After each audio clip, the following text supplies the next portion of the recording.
And welcome back to Icarus, Prometheus solo open world, where last time, i.e. yesterday, we finished the missions leading up to the null sector.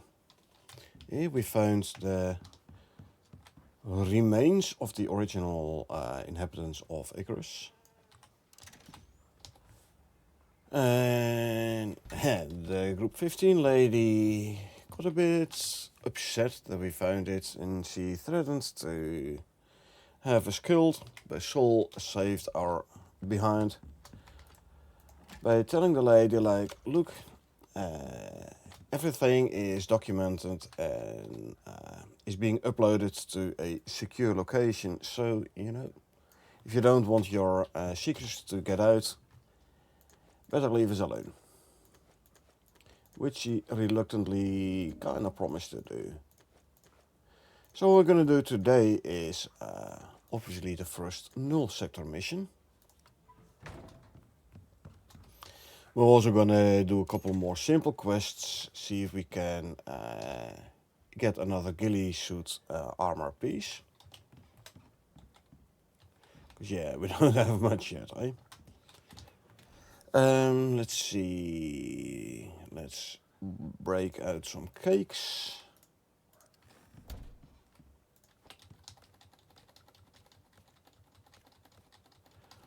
Really would be nice if we were able to place something on top of the storage. Or the corner bench for that matter, but I mean, it's nice and big, flat, empty top. So ideal for putting stuff on. But hey, it isn't so. Oh yeah, we also were looking at our ammo. So null sector, the first part is gonna be a lot of volcanic biome. So cold steel ammo is gonna be a very nice one to have. So we wanna grab a bunch of 5.56mm rounds. First though, let's empty out the water wheels.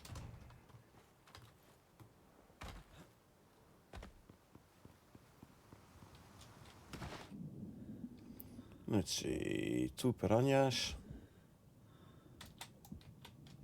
There's 1, 2. Good. Yeah, see, they're all clogged up. Now, I believe we also have strawberries planted.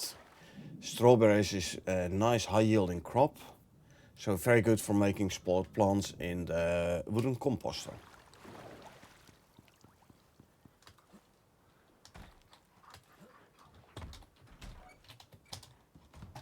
So first of all, this goes in there.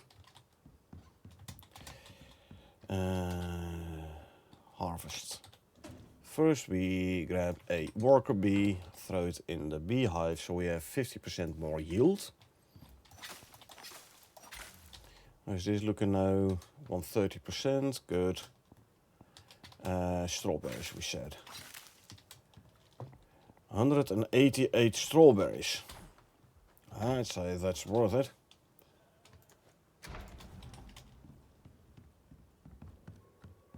So we'll turn, 100 strawberries into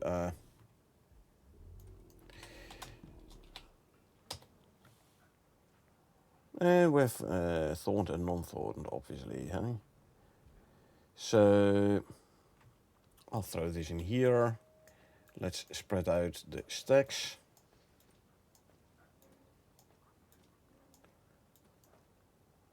After all, this is gonna increase the speed in which we get the spoiled plants.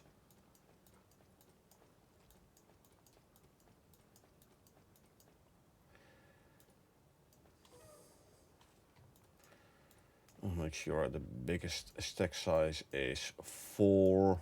There you go. We need 1 empty slot for the spoiled plants to go into. And I can also make some strawberry hard candy now. There you go. The remaining strawberries can go in there. Lovely. 6 mere seconds for all seconds.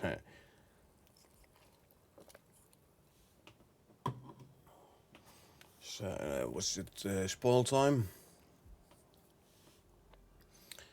70 seconds. Meh. I'll grab this one already. Let's go dig a bunch of dirt. So we can make fertilizer, which we then can turn into gunpowder. Yeah, dirt. What do we have dirt-wise? Nothing? Okay. Well, I wouldn't say nothing, by the way. 2, 3, give me like 400. Nothing as in not much, but still a bunch. So, I know I could start using guano. And I might as well actually. I have plenty of guano anyway. Something is attacking my ramp going down into the river.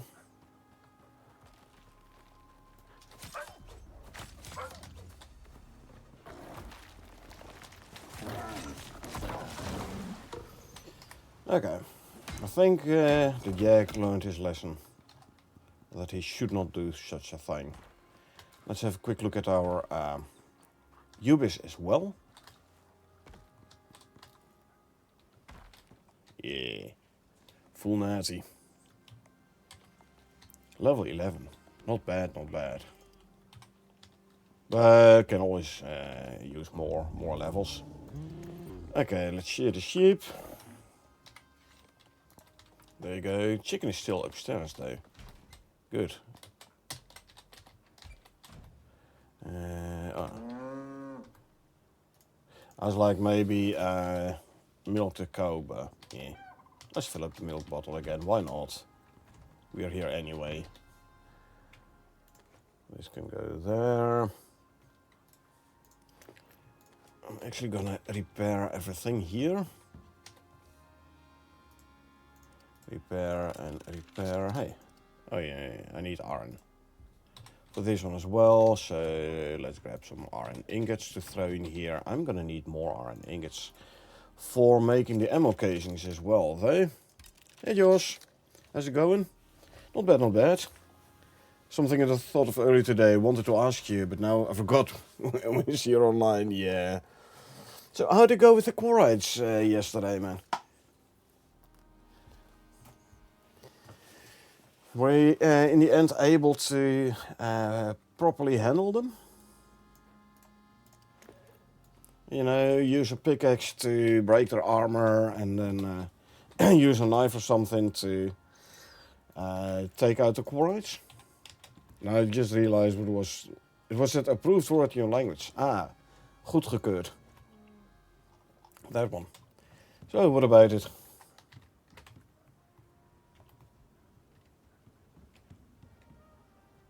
Holy crap, what?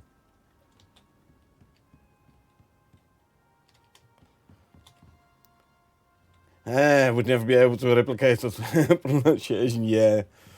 I mean, I can use the Brabantse pronunciation, like how they pronounce it in the south of our country. Goedgekeurd. Maybe that's going to be easier for you. The guttural G seems to be a tad hard for some people. Goedgekeurd. Yeah, you managed that mission? Good, good. Good to hear. Once I got into the house, you knew them things spawn in, so I could use the pickaxe. Yep.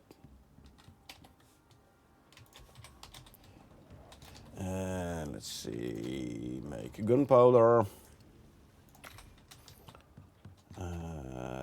We want to smelt a bunch of iron.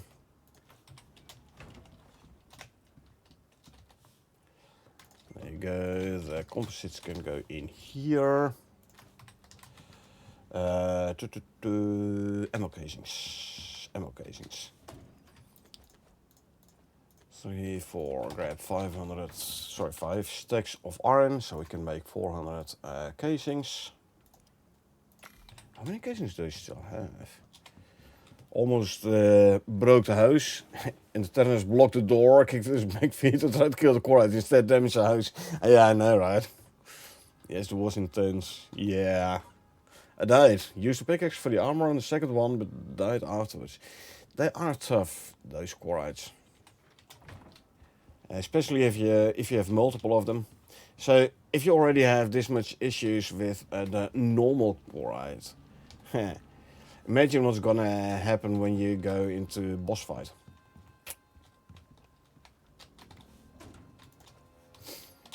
Jumped around trying to kill it with a revolver. Yeah, you know, the knife with the electroshock attachments in combination with the iron backpack. This one has a 40% chance to cause electroshock. This one adds another 15%. So the knife with electroshock attachment and the iron backpack has a 55% chance to proc electroshock on hit. Now, knife is a nice and fast attack.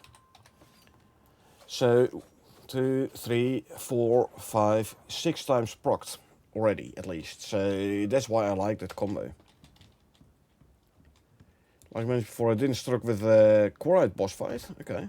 Then was my friend save with better weapons and armor and match. Yeah. Yeah. I found the plating armor to be very helpful against the Korite. Plating armor and plenty of health foods. The plating attachment on the armor. And the best health food I could get.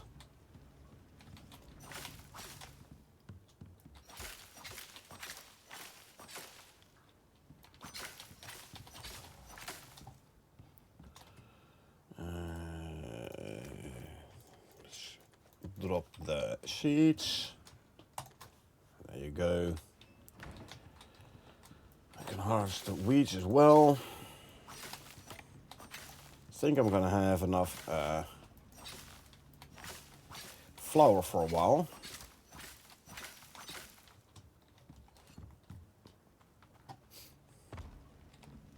What do you say about the iron backpack? Folks in typing didn't hear.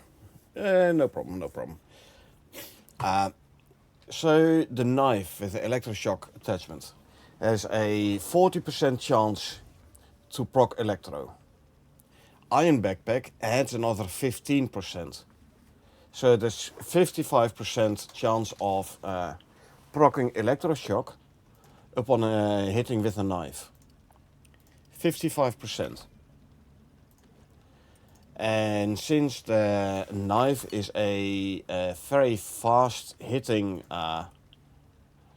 weapon, and you can swing pretty fast with a knife, it doesn't mean your proc chance of your electroshock proc chance is insanely high.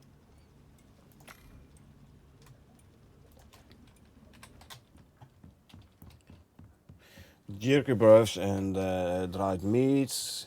Yeah, the stringy jerky and the stringy dried stringy. Indeed, very fast melee attack speed. So the chance of proccing electroshock is very, very high. Now electroshock does slow down the enemy. 90% less movement speed. Also helpful for the Korites, the minus 25% melee damage, so it does do less damage to you. But especially the movement speed debuff is very, very good to use. But then again, you do need to go up close with the Korite boss. You might want to avoid it if possible. But yeah, like I said, for me it was the armor plating attachment, which helped me out a lot. And the best food buffs I could get. I already forgot which ammo type I wanted to make. 5.56.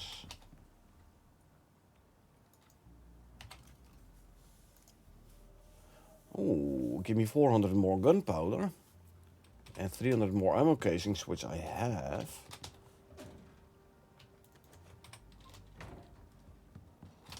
Then I can make 1,000 bullets instead of 500. Nice. So, more dirt. Let's start using more of that guano here. Another 250, huh? I'm gonna need more dirt. 250, and I have 90 here. 340, so I need at least 60 more gunpowder.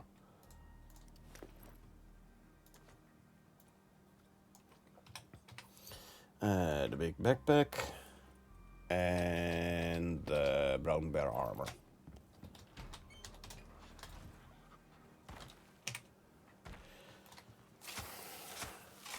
So it's on the Icarus menu today. Well, obviously we're gonna do the first null sector mission today. Obviously, since we finished the 3 null sector missions yesterday. You know, where we found the remains of the original inhabitants of Icarus and such. Also gonna do bit simple missions, see if we can find another piece of ghillie suit. I need to make a bunch of, want to make a bunch of cold steel ammo anyway. Because the first part of the null sector is volcanic. So, yeah, cold steel ammo is gonna be very handy there. And I'm running a tad low on it. So that's why I'm digging dirt now, so I can use dirt and guano to make more fertilizer for more gunpowder.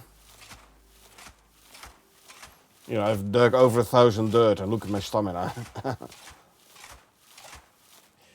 20, 30, 37, 46, that's it.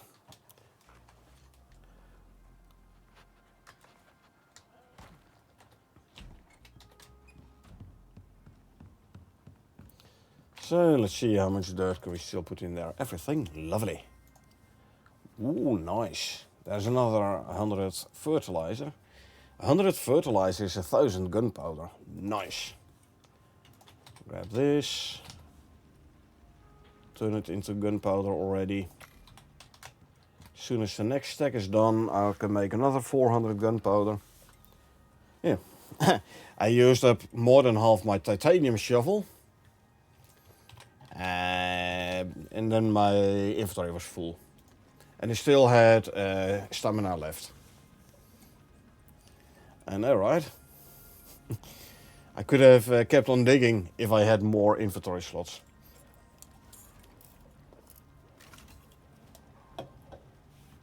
Yeah. Mine is 50% stamina consumed by the tool actions. I know, right? Thanks, Ben. So yeah, it's a very nice shovel, the titanium one. Who is attacking my base? Once again, there's one down in the river. Let's go deal with it.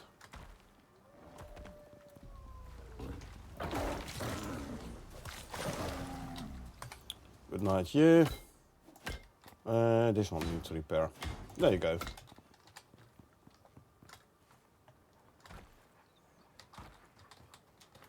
What's the... there's still plenty of food in there. Good. Okay, 400 more gunpowder. This means I can now make 1,005.56 mil rounds. With a 5% chance of crafting extra, that would mean I would get like 1,050. Before I go do that, let me pet this guy. Having a monster energy yourself at the moment. Yeah, I like the taste of Red Bull. I know it's not the best soda to drink, but nah.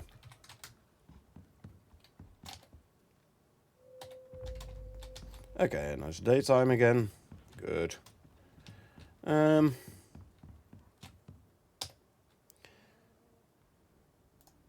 Let's turn I mean, it's supposed to be active, but still a lot of animals coming near my base. So turn it off and on. Let's see if that's gonna help. On the other hand, if the wolves kill the animals nearing my base here, it is close by enough to the pen, so my mounts do get nice shared experience. Look, this guy has 2 levels already. Yeah, where to put them on? 100% chance to poison on hit with attacks.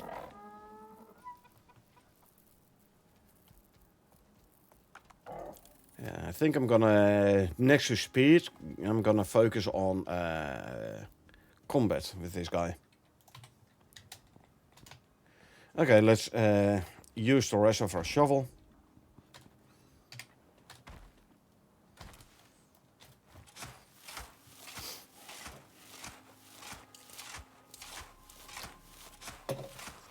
Gonna be another like 1100 something.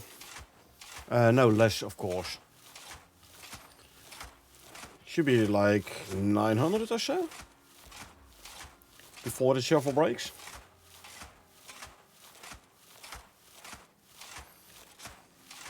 Yeah, the cakes are very good food. Lots of health, lots of stamina. Me liking them. So if we go into the null sector, of course we're going to be wearing the what do we call it, obsidian armor. I should check for foods that give me extra heat resistance, I think. My shovel broke and was only at 872 dirt. Oh well.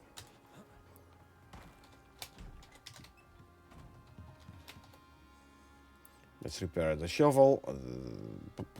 Let's grab some titanium ingots. And then let's repair the shovel. There you go. Make more fertilizer. Another 88 fertilizer coming in. I'm going through my guano pretty decent now, but that's okay. Here's going to be another 1000 gunpowder. I have plenty of charcoal left still, so that's good. You can go in there. Okay, wow, nice. 2, 3, 4, 5, 6, 7, 8, 9. Although, looks like it only procs 3%. Yeah, that's a bit a pity. I would have hoped, yeah, I had hoped for a little bit more. Anyway, gold steel. Ooh, talking about that, I think I better, let's see, 5 points. I better go grab myself a bunch more, 3, 4, 5, 6, a bunch more iron, so I can make more steel, so I can make more cold steel.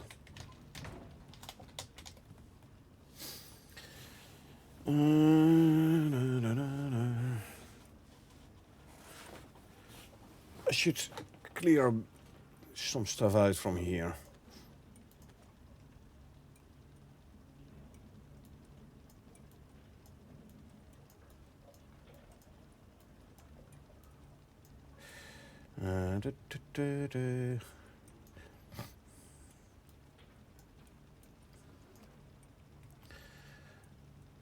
Because, oh, I need to drink something. I can't drop everything in I need for making all the steel bloom. Or just get a separate material processor. That's also a possibility. Almost a full stack of veggie oil now, though. That is not bad. Add more flour there. The sugar cubes can go in here. And lo and behold, we now have strawberry hard candy as well. Nice. I can drop some... Oh no, don't need to drop some more watermelons in. I had watermelon lollipops already. Here's the thing.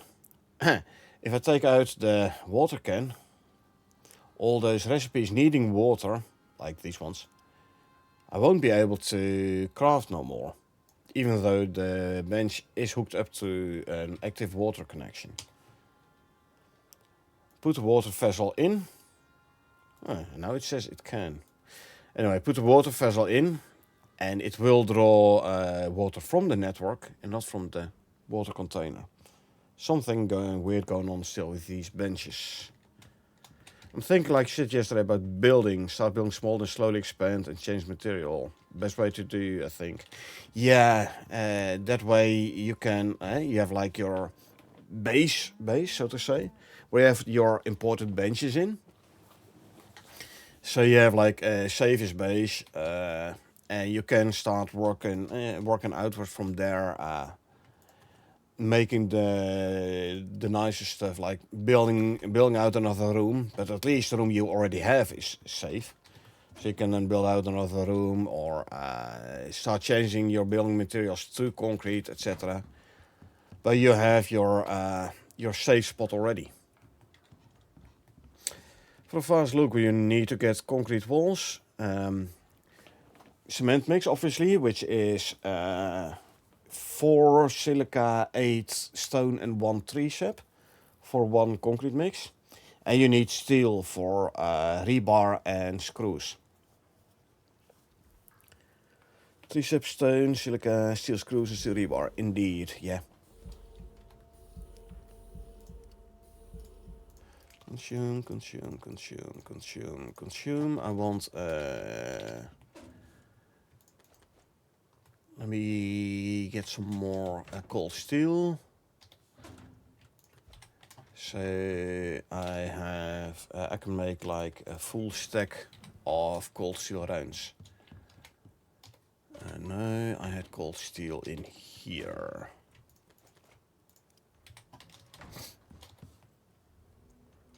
$60, I want 40 more cold steel. This is gonna be enough for 40 cold steel ingots, which I then can use to make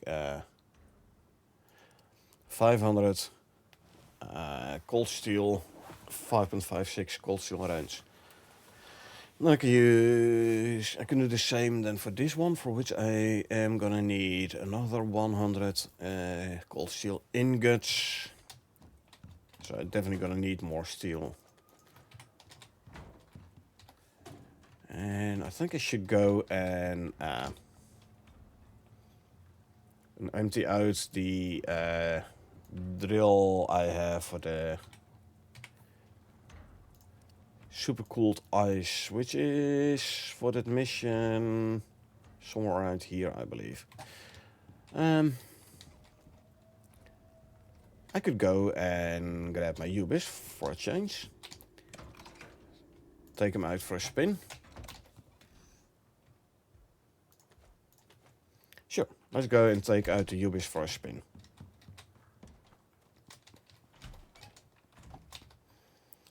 So, Mr. Fulnati,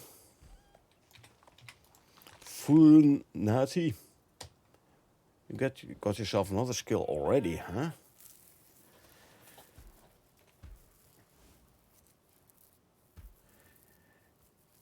Poison damage resist gives aura at max rank. Nice. Poison resistance. For now though, increase stamina regen. I don't want to go speed first with this guy. Maybe I should tame a couple of others, which I then can bring down on other prospects. So I can tame them in different styles.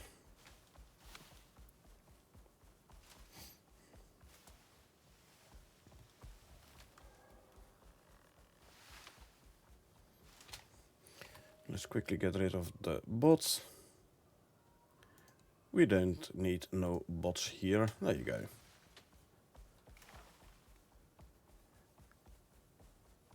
I am wearing my brown bear armor. Not the best one for cold resistance, but meh. We'll just run in and out. Now the Yubis has very interesting talents. He has talents for a lot of cold and heat resistance actually. So you never have to continue equipped in a hotbar? Just notice that? No, I don't. I mean, I don't need to drink that often. So why use a pressure slot in a hotbar for the canteen? True indeed, yeah. That's how I think about it. I rather have stuff in the hotbar that I use frequently. And like I said, the canteen you don't use that frequently anyway, so.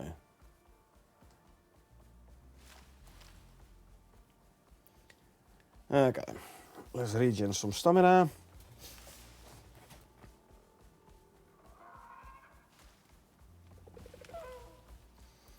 Pickaxe, hammer, axe, weapons, indeed.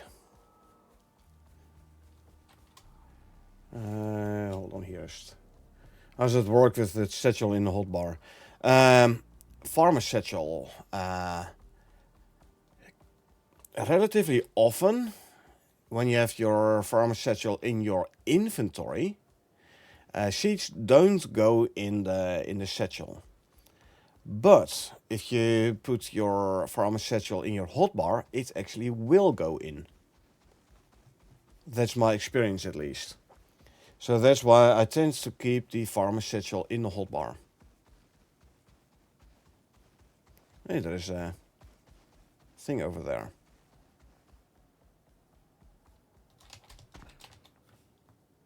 Oh yeah. Okay. So and then I don't think this one has nothing in either, huh? Nope. Alas.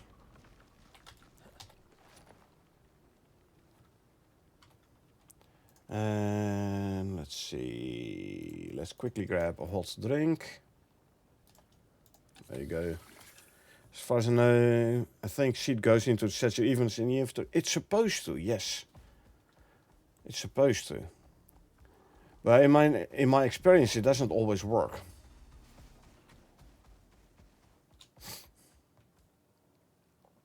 Okay. Let's hit the wolf repeatedly. Ah, see, the poison damage. Boom, bye-bye, wolf. Ha. Where's my flamethrower?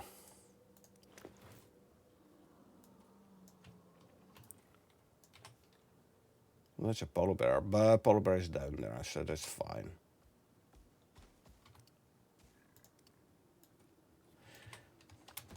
Fluffy bear armor. Cool looking, I know, right?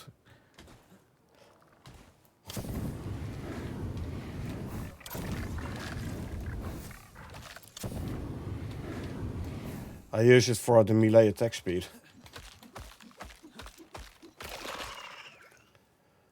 I'll grab... don't need that.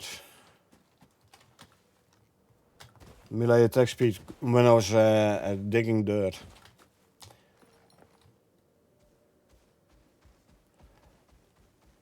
And then I forgot to change it back, as I tend to do. Talking about Swiss cheese memory, eh?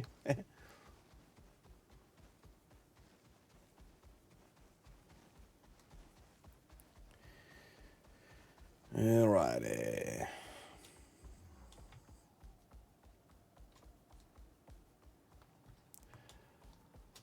Oh well, at least now it will run the ice extractor things again. I'm not sure there's a tier 4 variant and an electric variant of those though.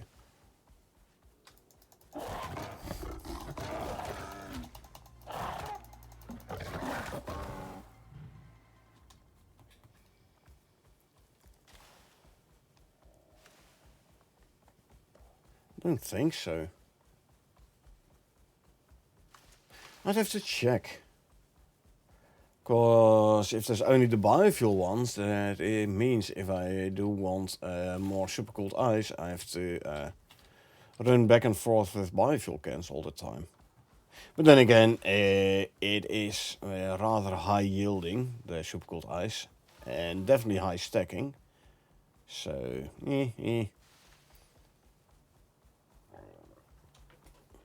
maybe we get some biofuel cans from the workshop.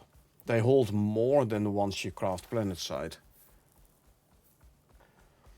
Now, normally you wouldn't need those on biofuel drills, because the drill will run full long before the biofuel can runs out. However, with things like salt, which stack 500, and like the expensive ores like platinum titanium, which stack 100, coal, you know, the high stacks, and the supercooled ice, it could be useful. A little bit of lag because I'm getting close to base. That's to be expected. I can see my house from here.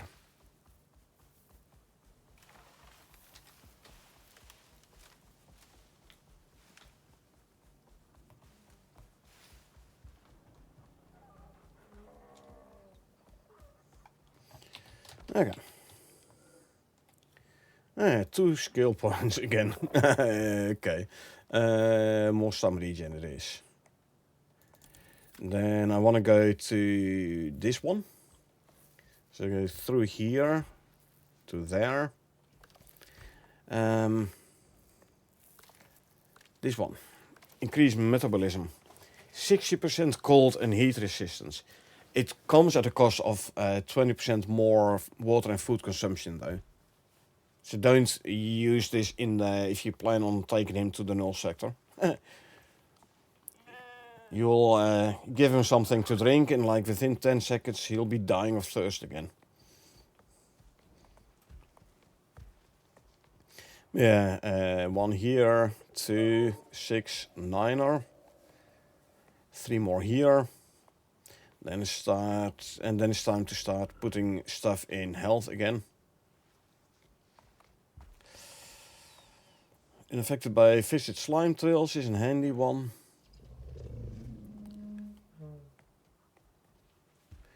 Increase movement speed in swamp biome and in shallow water, handy in the swamps.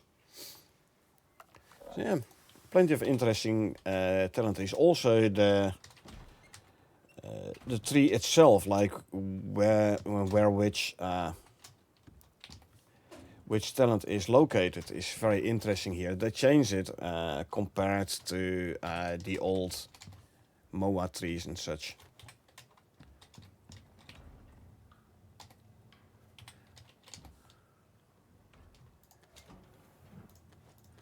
There's my 40 gold seal ingots I wanted here, and now I can make the 500 of these.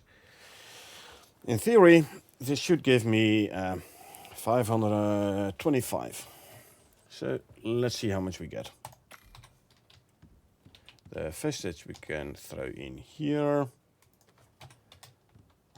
I'll drop some bullets in here. Now we go grab the buffalo cart. We're gonna do an Arctic ore run. You came from there. Eat some of this. Eat some of that. I will, however, this time put on the Arctic survival armor. Swap to this, swap to that, swap to that. There we go. Also thinking start fresh character with level 0 on Prometheus hard. Good idea, you think? I've done it multiple times. So I'd say, yeah, go for it. Absolutely. If you think you're up to it, absolutely. It's a fun challenge. Wild challenge. If you have experience, it's very good and doable. It's absolutely doable if you have the experience. I remember the first time I dropped in Prometheus with a level 0 character. I hardly had gotten my first talent point, and was getting attacked by a bear already. So I was very happy I was able to do the bear jousting. All I needed was like quickly make a couple of stone knives and do bear jousting and hit him in the head. It was a normal bear, it wasn't a polar bear, so it was like meh. Polar bears would have been very different. Totally. But this was just a normal bear. So it's like meh. I'll just go kill him.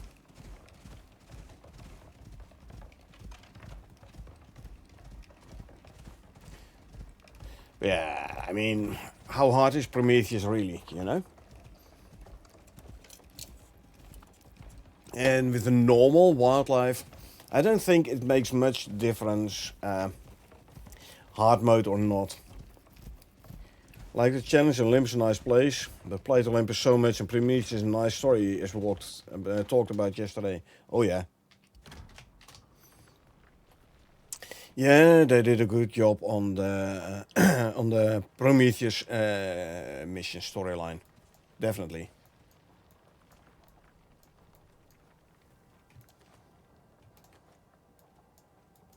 One, two, three, 4, 5, 6. 1, 2, 3, 4, 5, 6.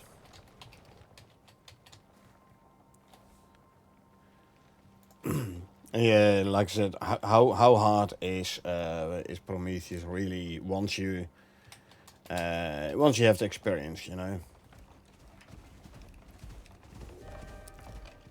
Orange Storm, don't care too much. All I need to do is empty out some drills and then we are done here in the Arctic.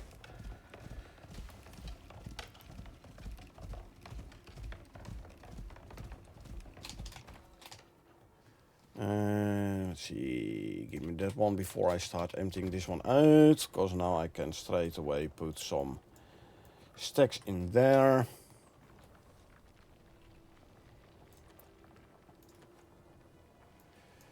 One, 2, 3, 4, 5, 6. Next pouch. 1, 2, 3, 4, 5, and 6. And the next pouch. Grab the rest here.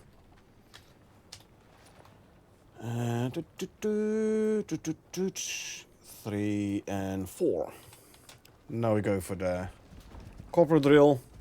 Difficulty-wise, it ain't much harder. Maybe a few more spawns so which can be annoying. Big change probably the weather events. For hard mode, yeah, I think for hard mode, weather events is the biggest change. I mean, according to this description, in hard mode, animals are more perceptive, for example. And they have more health, etc, etc. But for me, it's not really like that much difference. Obviously, your mileage may vary, but I really didn't find much difference between normal and hard mode, except for, indeed for the weather. More frequent. Oh, you're actually over encumbered. More frequent, more severe weather events. Already thought, why is he moving so slowly? But he was over encumbered. That's why. So yeah, just get yourself a level 0 character. If you want to make it a real challenge, you drop in the volcanic biome, for example. Good luck finding the sticks you need to make the arrows, sticks and fiber, to make the arrows to shoot down the flyers to get oxygen. But hey, it's a challenge in itself, so.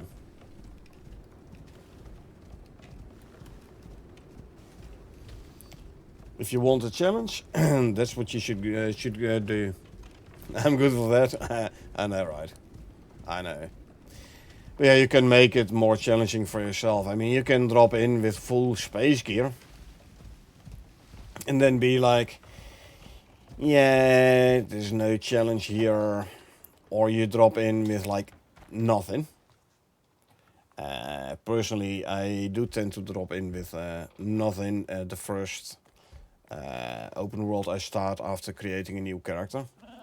You know this. Then at least you have the early game struggle. Let's see. More. And more silica. And then we switch to iron ore. More iron ore. And more iron ore. Iron and copper. Whoa. I think I'm gonna need to start smelting copper. Yep. Brown bear armor doesn't help at all for the Arctic. It's better than nothing. But the cold resistance isn't that great. Cold resistance.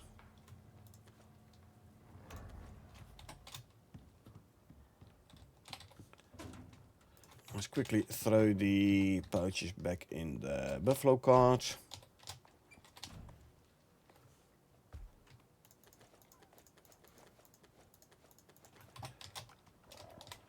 Huh. Funny how your early game you're like struggling for copper, and now I'm like, I don't know what to do with all my copper. I have too much copper. Yeah. So let's have a quick look, shall we? Brown bear armor. As you can see, it has a bit of cold resistance, but fur armor is better in cold resistance, I think, but we can check that as well. So if we say, give me the chest armors. Fur armor, 30% cold resistance versus, where's the brown bear one? 16 for the brown bear, so fur is better. Brown bear is the more physical resistance though. Is it? Yeah, 10 versus 16, so more physical resistance. And the melee resistance for your for your set bonus and the melee attack speed. So yeah. You wanna go to the Arctic, go get fur armor first.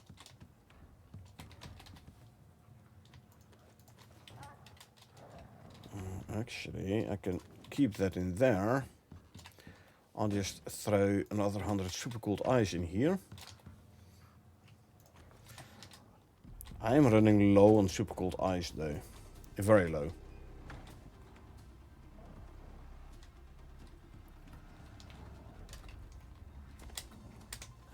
Come on, I should be able to get through there.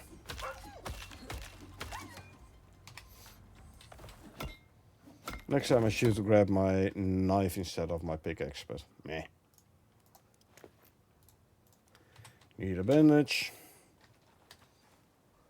Let's go grab some more fiber.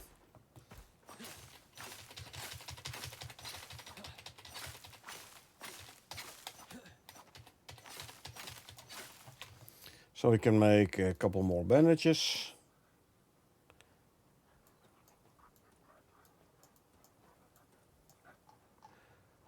Yeah, I'll make 10.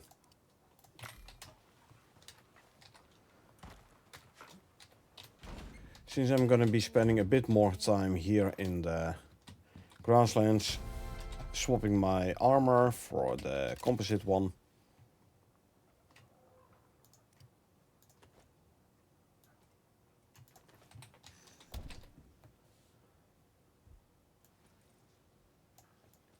There you go. I brought back a bunch of this. Let me grab another 600 iron ore and 100 coal, and we'll make another 100 steel bloom. I'm gonna have to go look for coal anytime soon, though. Been using a lot of steel lately for my cold steel ammo.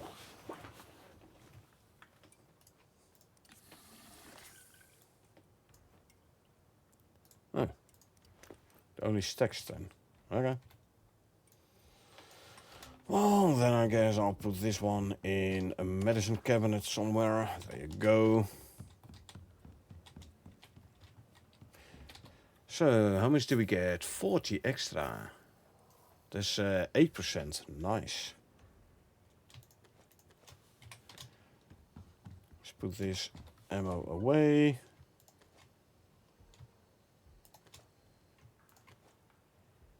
Sword. Next is 7.62 mil.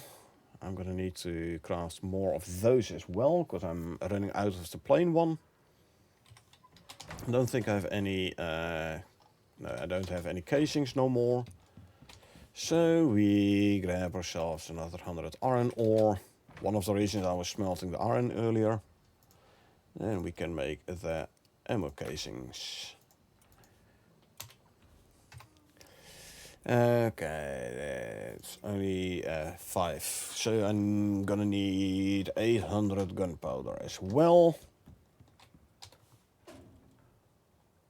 1, 2, 3, 4, 5, 6, 7, 800 gunpowder. Check it in there. Due to my question regarding the armor, you will need to get to Arctic Olympus from time to time. Get some Tusk and Prometheus for the mission. Tuskers? Tusker or Tusk? Tusker is sticks.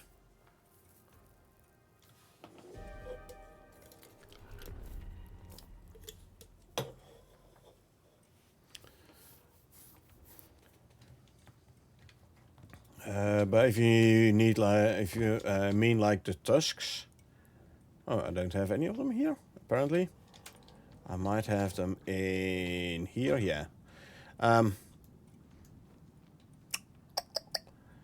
I'd say mammoths for the tusks, right? Do we have mammoths? Yeah, you have the you have mammoths in Olympus Arctic. Yeah. Tusk, mammoth tusk for crossbone. Yeah. Yeah, I was thinking like, did Prometheus, did Olympus have mammoths? But yeah, they do have mammoths in the Arctic. Okay.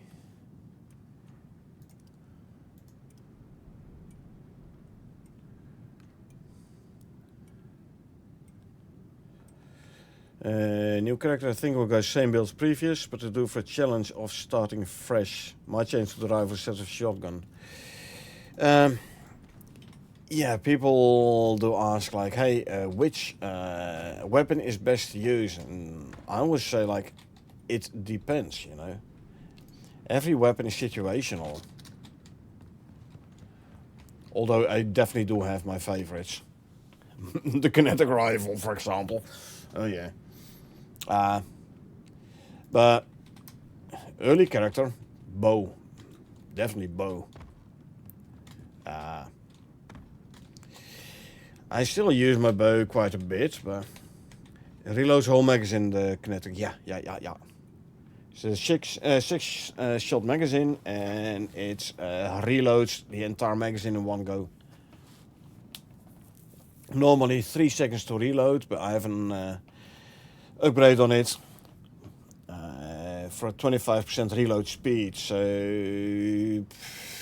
it's 2.4 second reload or so. 85 rate of fire per minute. Well, that kind of depends on how many times the chance to not consume ammo procs. It has a 25% chance on a 6 shot magazine. So that would be like 1.5 shots per magazine.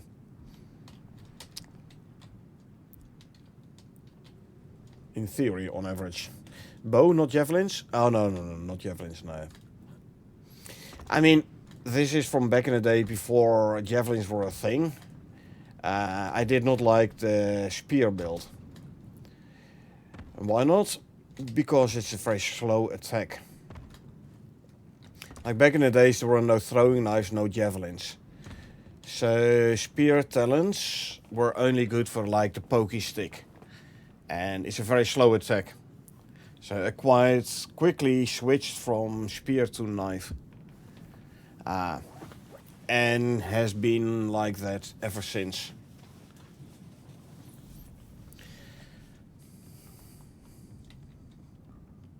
Also, bow is longer range.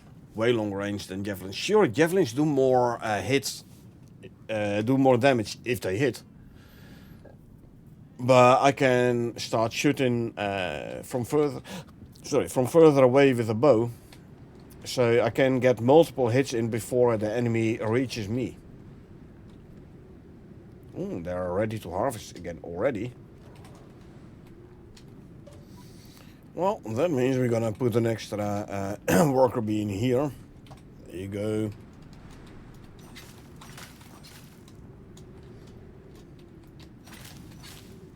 Another 180 strawberries. Strawberries is very good for spoiled plants. Very high yield. Oops. She saw second harvest. I got like 90 strawberries per crop plot.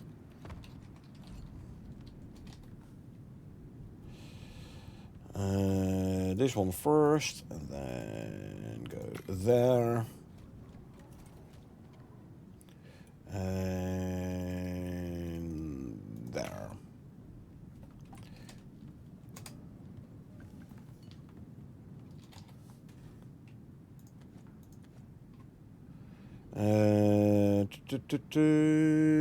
Let's fill up that one. These 90. Wrong. Here. I can throw in here. No.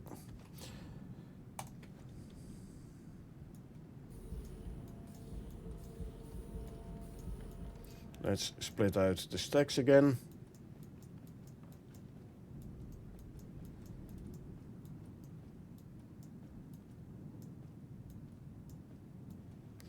Split out the 6 stacks first.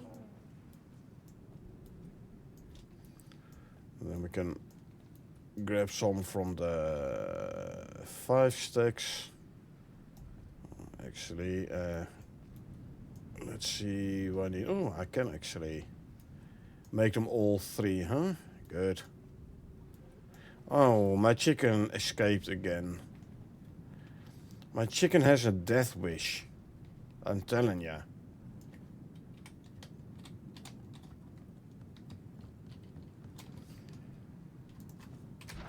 He escapes from the coop. And then he's gonna run around outside and he's like, yeah, I'm a chicken, who's gonna do me something? And then a bear is gonna come along and he's gonna grab the chicken and says, oh, thank you for my meal. So annoying. Where did the chicken go? Don't tell me he jumped off. Oh, there it is.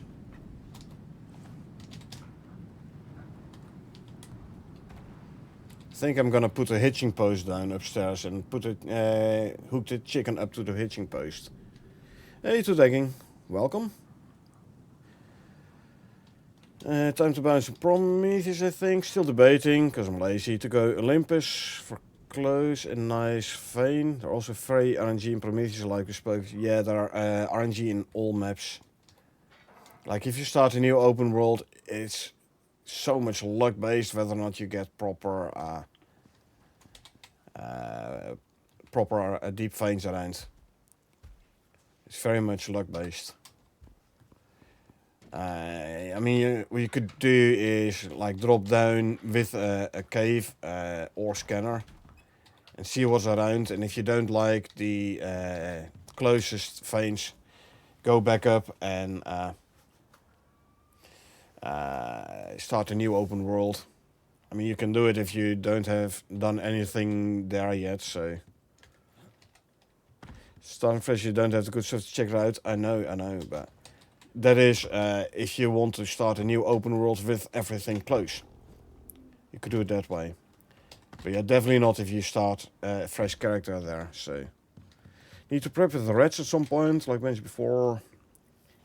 In case of the new DLC requires that. We have been postulating, we've been talking about whether or not the new DLC is gonna introduce yet another form of currency. Not sure, it might not sure yet. I don't know, but... Yep. And indeed, good luck. And hey, Pitake0, how you doing? Sorry, I was concentrating on playing a little bit. So I missed your message initially. Grab you. I need to swap my backpack as well. Back to the iron one. There you go. Good, good. But yeah, fresh one on Prometheus. So where are you gonna drop? A crater? Or the other one is more here, I believe, which will put you closer to the volcanic biome. And the tunnel there does have titanium as well. Sorry, platinum as well. So I'm missing a wall piece. So it isn't a bad spot to start, but stringy meat is going to be more of an issue.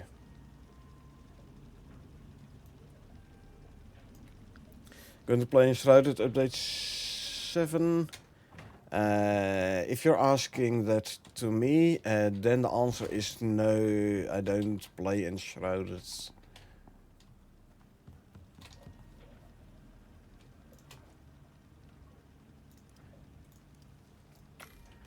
So craft some sugar cubes, because you don't have anything else to do anyway. Time to add more ice, super cold ice. That's what I think of, wondering where I want to build, like the island F5, G5, H5 as usual. If you go here, you definitely have more stringy meat around, that's a fact. You're a bit further away from the volcanic biome though, and from the western swamp obviously. But yeah, you do get more stringy meat.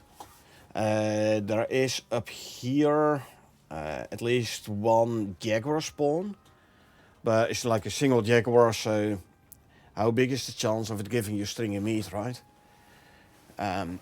This whole part here, there's no jags, no wolves, so you want to go for stringy meat, and you build here, you want stringy meat, you have to regularly make a stringy meat trip. Or like in H5 you could do that as well, or you go for another place. I mean, start a new open world gives you the opportunity to get yourself a new place for your base, you know? Try out different locations. Like my previous open world, I had my base here. Built up against the cliff. For this playthrough, I decided to go somewhere else. So,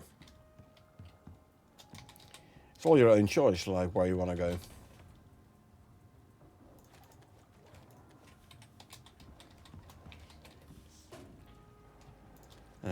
One, two, three, four, 100 cold steel ingots. And now we can turn, let's see how much do we get extra, 20, so that's what, 4% proc. Let's see how much this is gonna proc.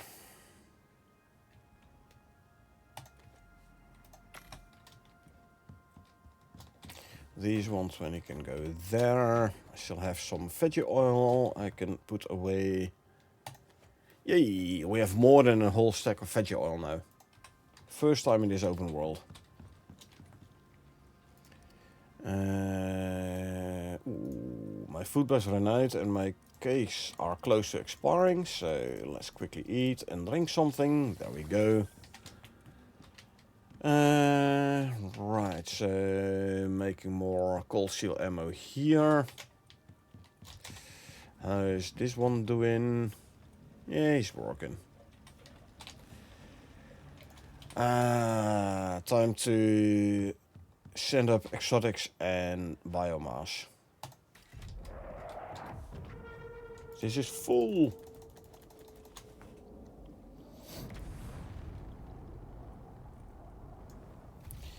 Okay.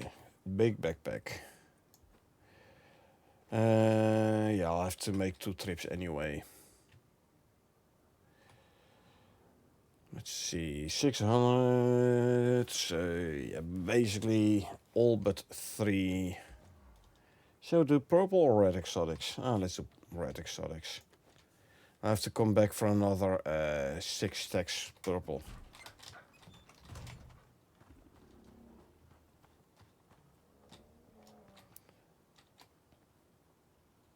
Oh, there it is. Well, we do have the candies, so why aren't we using the candies? There we go. By the way, the rescue mission 3, is that a null sector or a lava hunter, I think. I'll have a look in the mission 3 in a sec, yeah?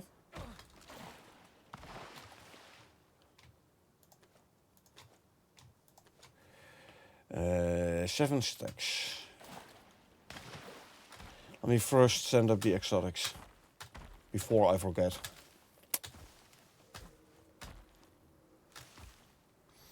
Nice haul of exotics, I know, right? Damn it. Okay, hitching post. What do we need for a hitching post?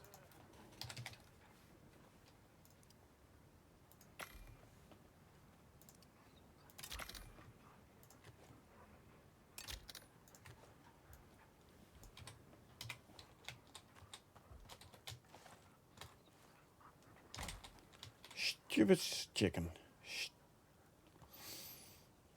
It's only the chicken doing this. I mean, sure, I can understand he's afraid of the ubis. I mean, the thing does look menacing, especially for a bird as small as a chicken, but still.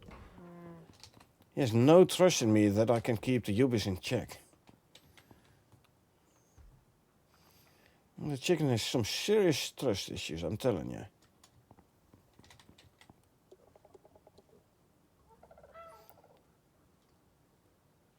I mean, like I said, I can understand if you're a chicken, you're looking like, oh, he's a big scary dude.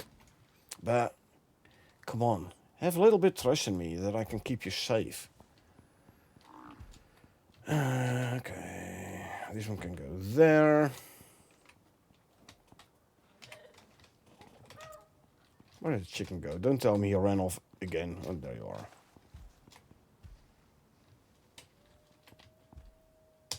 There you go. Stay there. Big scary dude and small little me. I know, right? But still, like I said, come on. Have a little bit of trust in me.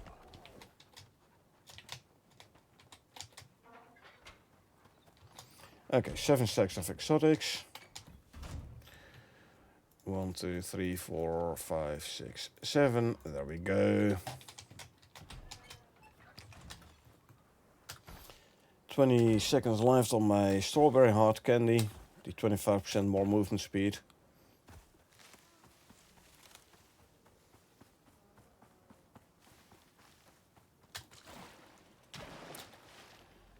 There you go. 220 purple, 345 red exotics, 30 biomass. Not bad. Not bad indeed. Alright, so rescue mission, you said, eh?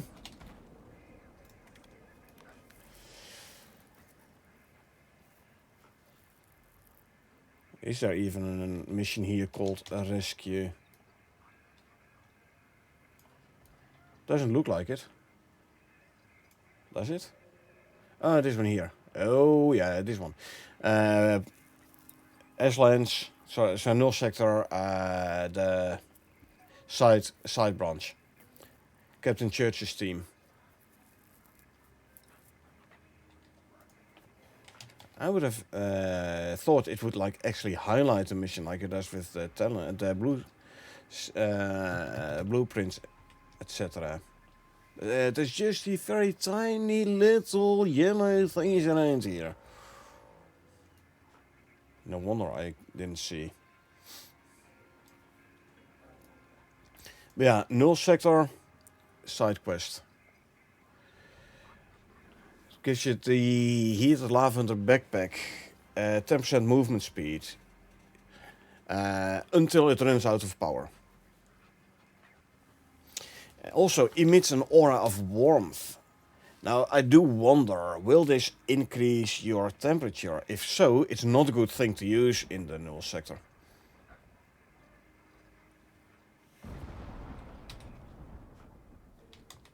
So, yeah.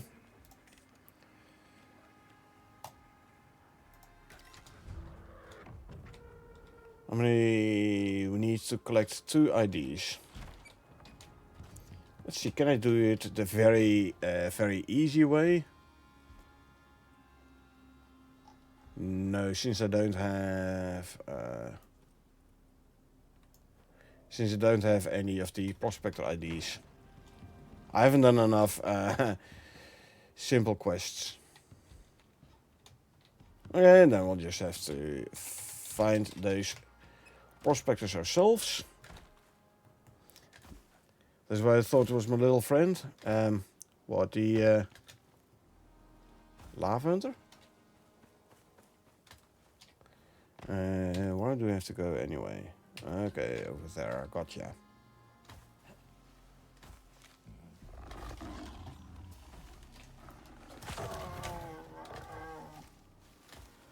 One hit killed the jag. Of course, why not? Thought the rescue mission was a little friend that gives the backpack from lava. Oh, yeah, that one. No. It unlocks it. But it's the same like the Black Wolf shield is being unlocked in some, I believe, Olympus mission. But it does not require you to kill the Black Wolf in that mission.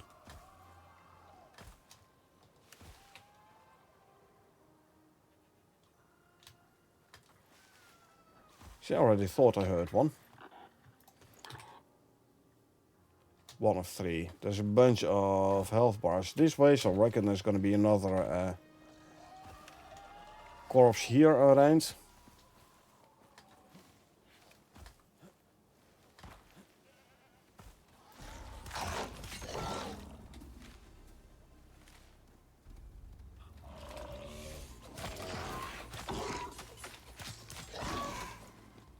Next.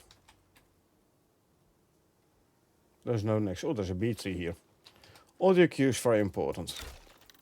Especially with this mission, by the way. They ate my arrow. Oh no, there's my arrow. Good. Let's try and find another dead prospector. Don't hear nothing.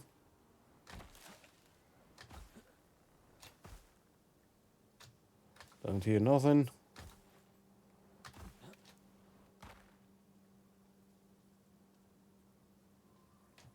This way? Yeah, definitely this way. See? I see it. Number 2. This way? Yep. Number 3. There's always one spare. So I can take the spare one and bring it home.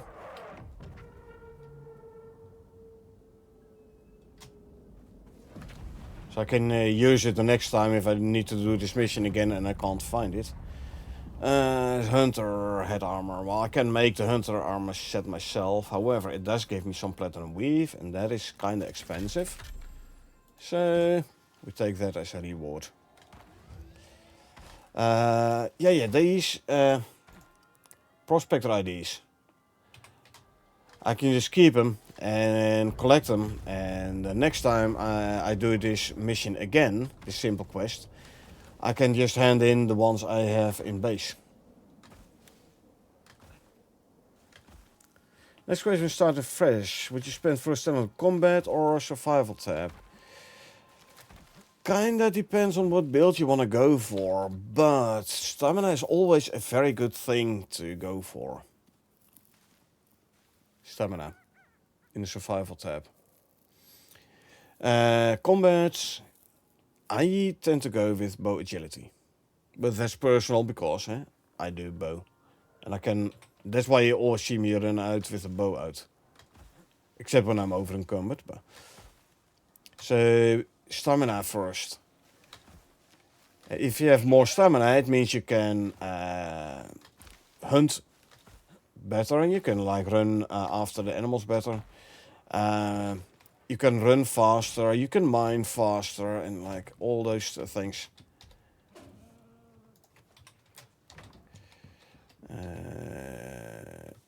You can go there. So stamina is a very important, very important item, I would say. No, you can save ideas. You always get a spare one. Yes, you always get a spare one, always. If you can't find it, it's because you're not looking good enough. But I can assure you, you always get a spare one. Can you check the view of the water you have next to your base? Is deep down thinking water wheels for future? Here, I have water wheels in the river underneath my base.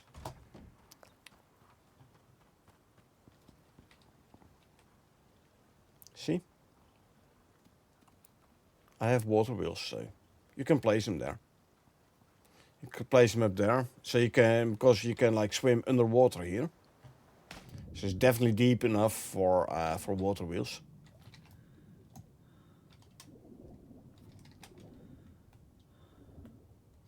Since I'm here, I could as well empty out these once more. And there we go.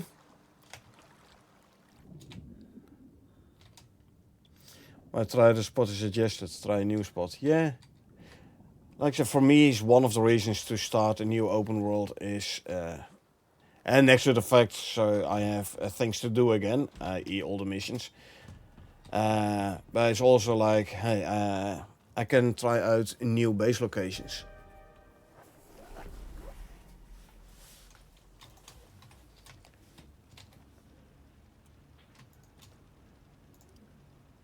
Can queue a bunch more of these. It's not far away from where I wanted. Yep, you are thinking of here. So you could put water wheels in here, and I think also in the lake here, in the river here, but you can't place them in the lake themselves. Hey Infinity, how you doing? Still don't have to, you know, jump across water same way as on the islands, big and flat. True, but I create my own flatness to use that term by building out over the cliff. See?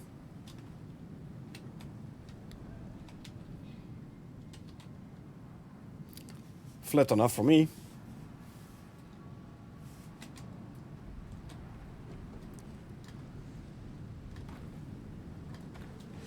Okay, let's see what's gonna be the next simple quest. Crazy creature, why not? Most likely gonna be a black wolf. But I'm gonna await the orange storm though. It is nice and close. Let's see how my Ubis is doing. Ooh, got another skill point, almost another one again. Some regen done. So next I think I'm gonna go for the foods first. So the food is more effective, so I can run longer and faster and further, etc, etc. Defeat a quarried boss with knives only and with the thorns build. Oh, the thorns build. How'd it go with the thorns build? Reflecting lots of damage?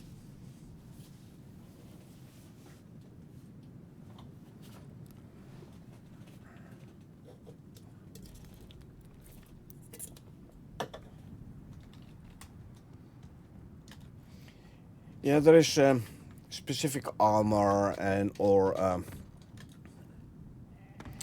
attachments which like let you reflect melee damage to your attacker.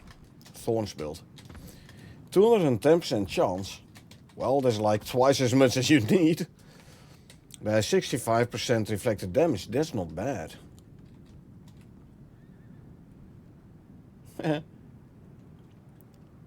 Poor Tyrannus fell down. I'm gonna have to kill them though, because they are most likely gonna attack my stairs leading out.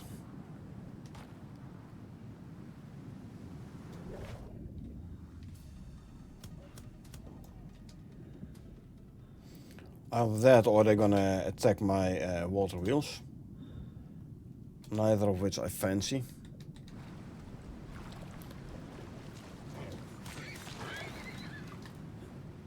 Actually forgot the Scorpion module that gives like 10% more. Well, 10% more damage reflected. So it would have been like 3/4. Wow. But you know, you can always do it again. Those legendary bosses you can do over and over again. You just either have to wait an hour or return to character select and come back in.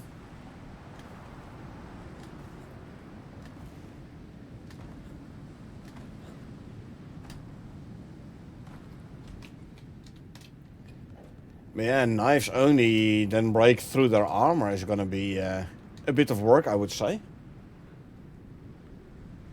Pickaxe is way easier to get through the armor of the quarrites.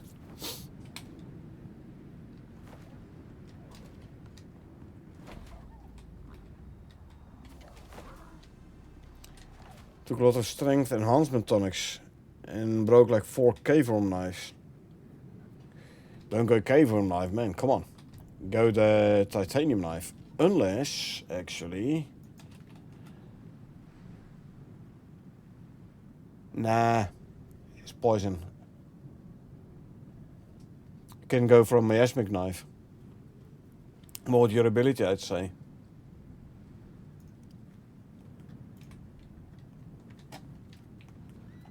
Armor gear to use for... Oh, yeah. Yeah. Let's go for this great creature.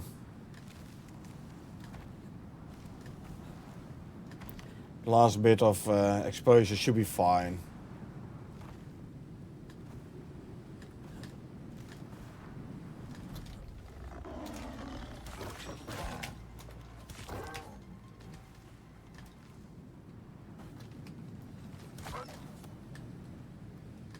Roaming beast. What do you get? Oh, it's a bear. Cool. Hello, bear.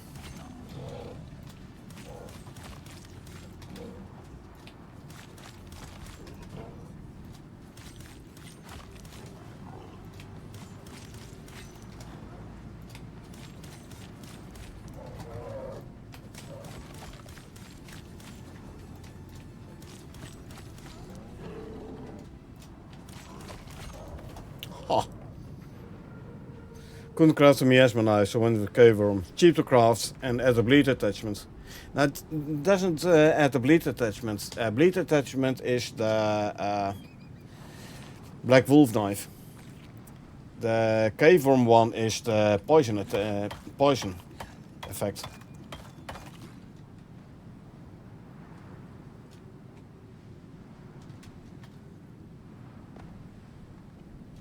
Oh, hello. I didn't know there was one growing here. Hold on.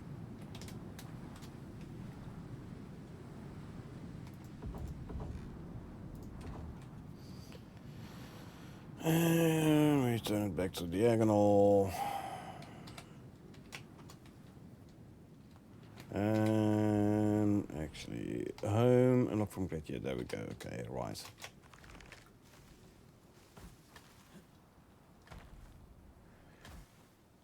Cave worm knife plus bleed attachment. Okay, gotcha.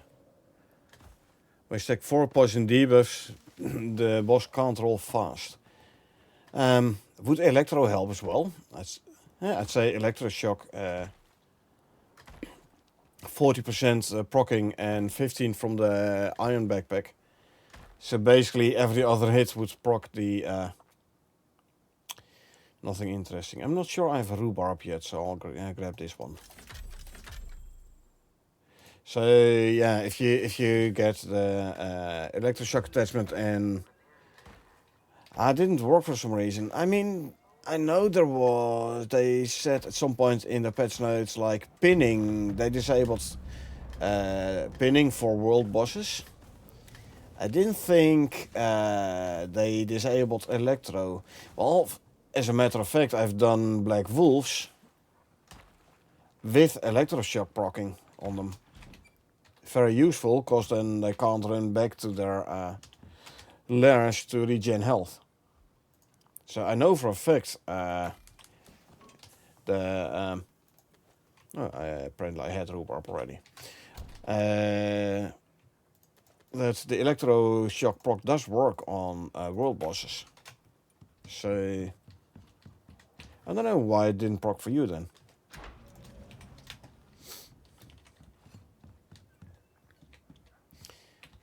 We have 4 poison debuffs on the on the Porite boss, hey?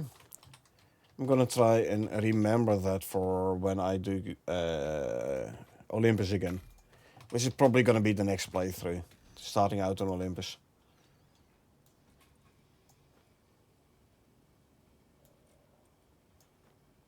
And fill up you.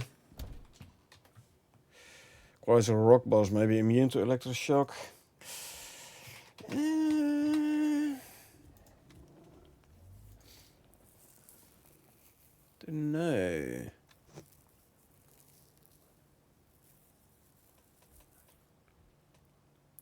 No critical areas, weak to poison and to mining damage. To take off the pickaxe to take off the armor. Resist fire, bullets ricochet. I've seen that as well on the armor. Doesn't state anything about electroshock thing. Next goal is to do a knife run on Styx, then Prometheus. Yeah, should be easy enough. Although having said that, Rhyme Tusk with knives, if he hits you, you get this cold debuff, which reduces your movement a lot. So yeah, if you go on knife against the Rhyme Tusk boss, it's gonna take some work. Make sure you get your knife attack speed up high enough, even when being hit by the guy. Thinking using a lava backpack, that won't help against that debuff though.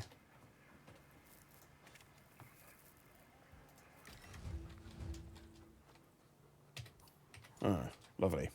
We have to go into the Arctic for this one.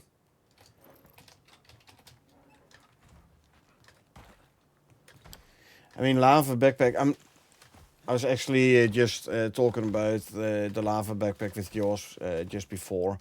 I'm not sure. Will it generate a warmth aura? So will it heat up the player a bit more? If so, it wouldn't be a good backpack to use in the North sector, the volcanic part, the S-Lands. And it only works until the charge runs out. But still, the debuff which you get from the Rhyme Tusk, it's not that it makes the environment colder.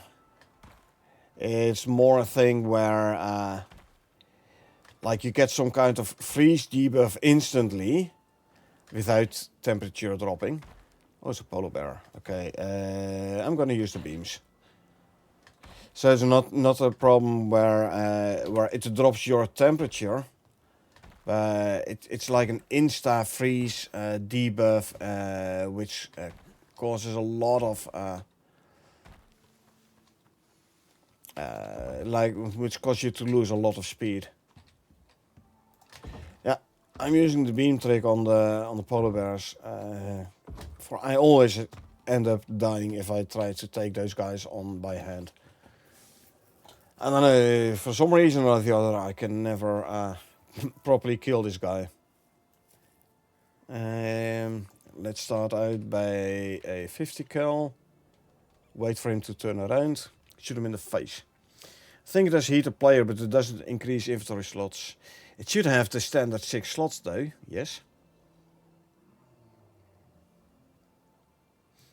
No, it does not? Wow.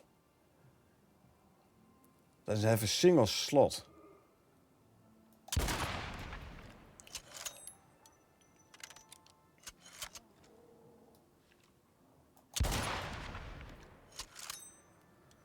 It's in T4, yeah, I don't have it unlocked yet. Okay, that was a bad shot.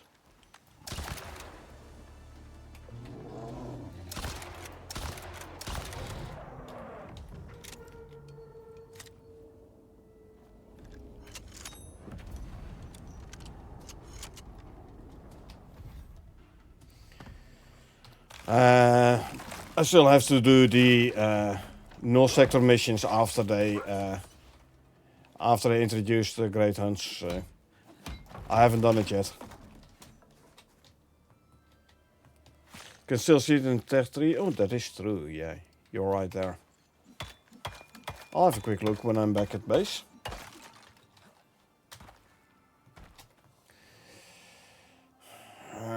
Again, nothing interesting. I'll go for this one. Field guides.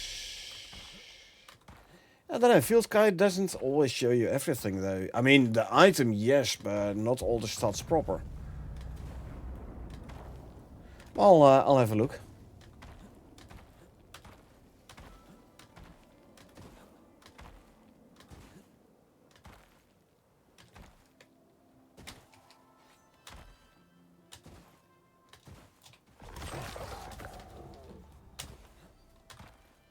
Yeah, that's how I knife animals.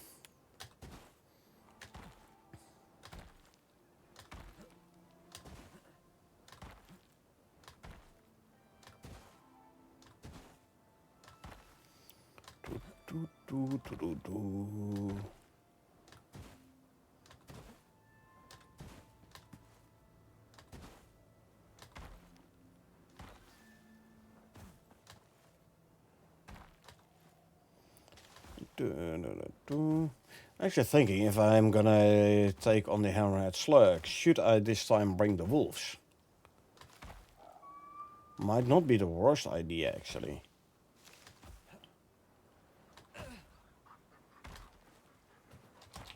I mean, it wouldn't be completely doing it solo then, obviously, but I do remember from the last time we did the Hammerhead Slug. It was a tough one. So, I might bring the wolves to make it slightly easier on myself. What prime meat am I using? Fatty T-bone.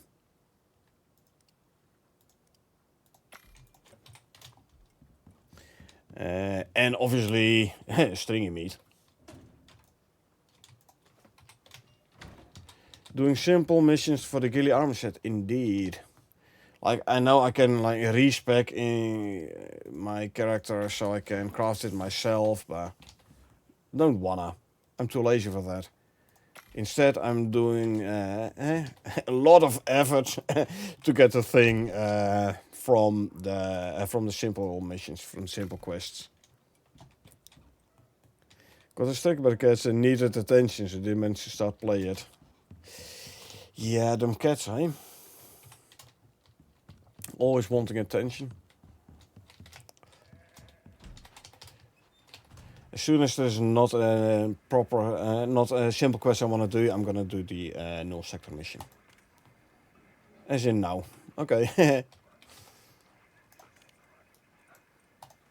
We've got a brand new part of Icarus for you to explore, friend.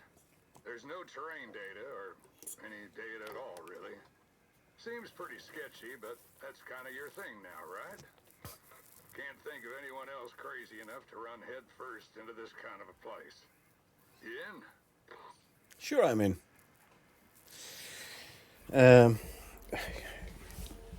Too lazy, but too much work for an armor set, I know, right? Ghillie armor is good for the stealth. Yes. Hunter armor is overclassing the ghillie. Because it's like in all biomes, where the ghillie armor is only in the forest, I believe. But yeah, ghillie is a stealth armor set. One cat was asleep. One was in need for some wet food. Sleep one woke up, the other woke up.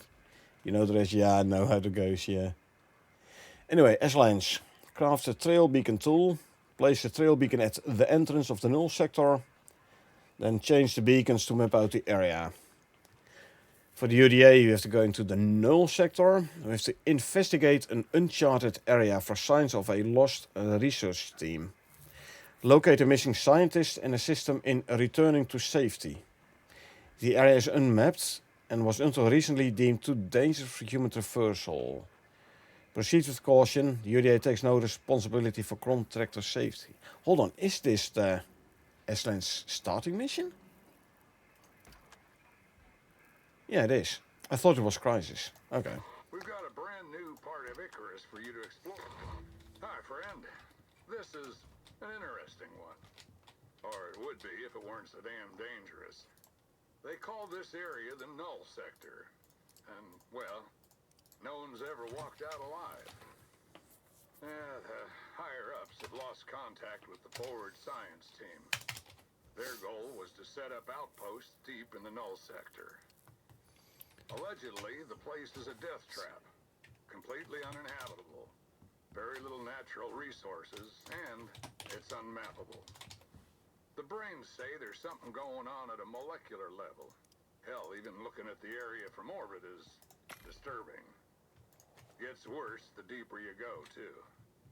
The UDA wants you to locate the team's first outpost. Figure out what's happened to them. You're gonna need a bloody miracle to get back in one piece.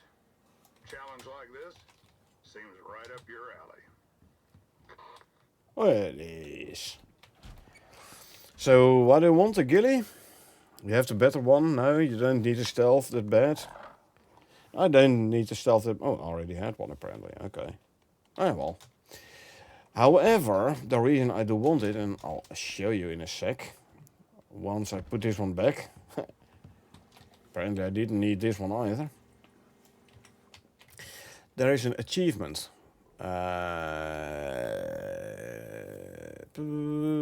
Somewhere for wearing the ghillie suit.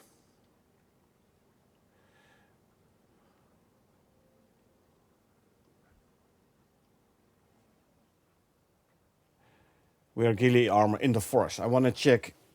This is like grasslands, but does it count as forest?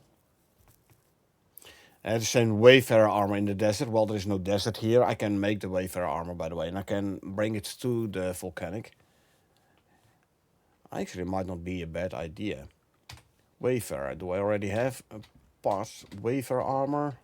Hunter and ghillie. Let me check. Is there armor pieces in here? There is.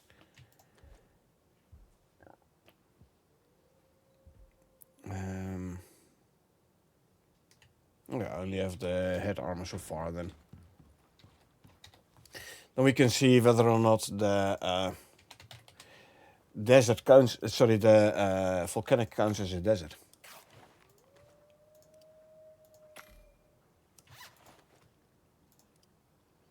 Good thing I've been grabbing platinum weave as mission rewards. Although, having said that... Oh no, I thought I had a bunch of platinum sheath. Apparently I did not. You know what, let's just make a whole bunch. 400. Should be good. Yeah, craft.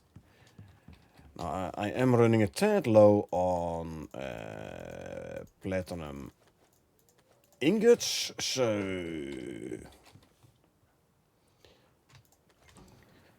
Can respect the talent and craft one, and the respect back from where it took the talent from. She's away, but it's possible. I know I could do it that way, but I'm too lazy for that, you know.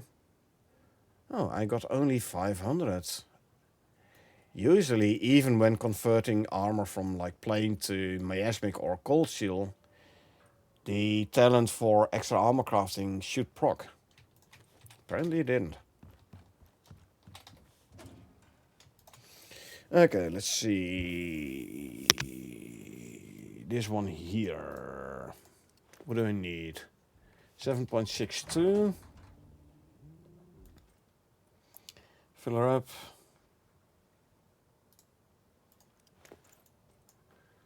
$300 of each. Lazy, it's more work to do simple missions and hope to get the armor than just craft. I know, right? I know. Come on. It's fun. What do I need to fill up this one? Nothing. Okay. I will bring obsidian ammo. Why not?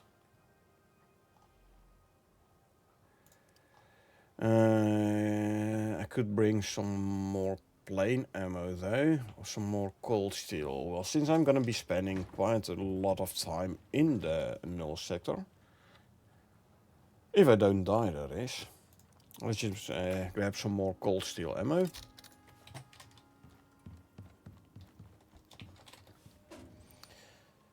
So what I could do is make this 7.62 and the other one 5.56. 1 and 2 and 3. And 1 and 2 and 3. The only thing I don't have cold steel ammo for yet is 9mm.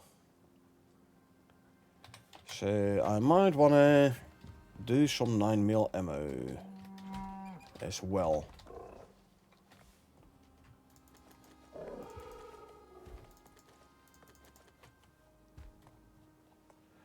Got a skill point, where to put it in.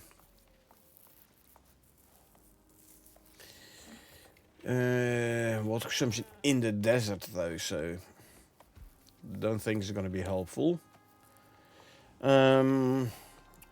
Heat resistance. Yeah, we're going to the null sector, so heat resistance it is.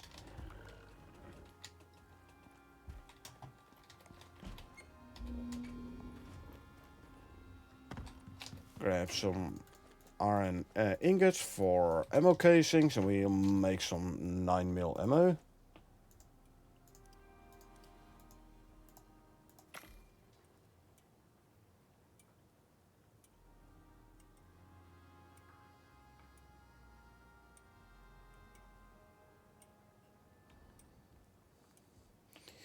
Yeah, my watch telling me, hey, it's time to move around. So basically my watch promotes smoking. Because if I am gonna move around, I'm gonna go for a smoke. 9mm.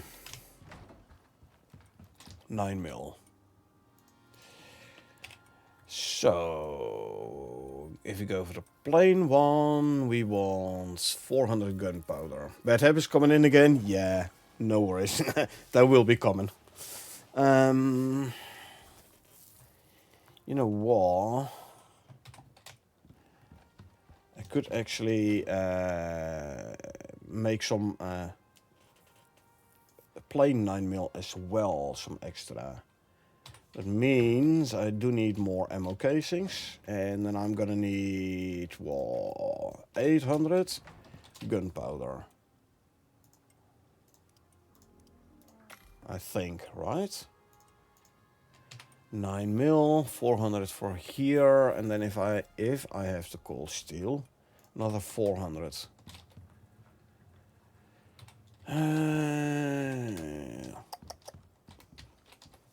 Okay, I do have the cold steel. Good.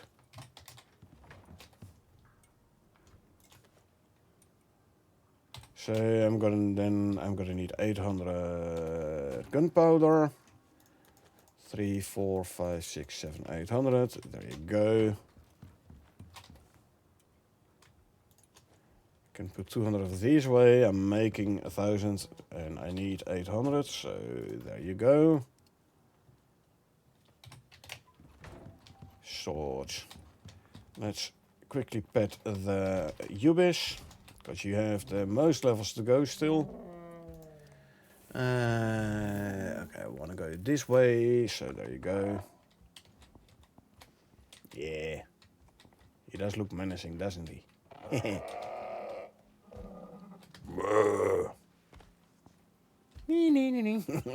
I don't see you. I think there's a strong-willed bird.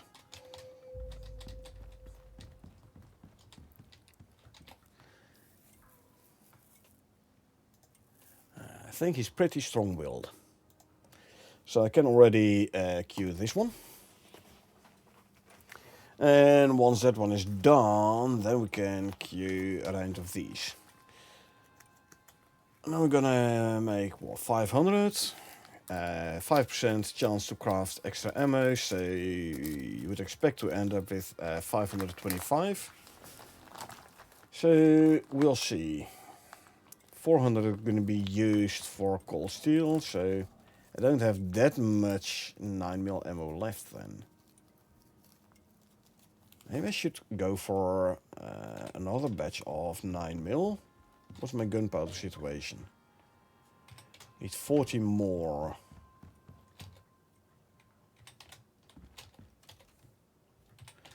I need some dirt.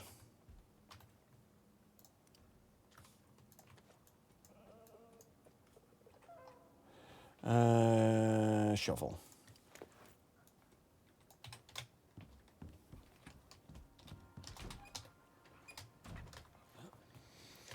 And let's quickly grab some dirt. I should have put on the brown bear armor. Would have been faster in digging up the dirt, but it's okay.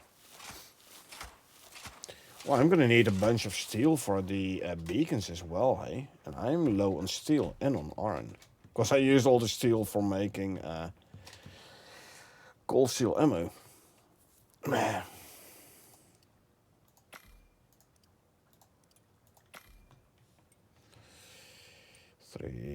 One more, 4, thank you. Can make 40 more gunpowder. And 30, 40, now I have 400. If I grab the 360 from here. I'm gonna need 200 more at least, some ammo casing, so I'm just gonna make 500, why not?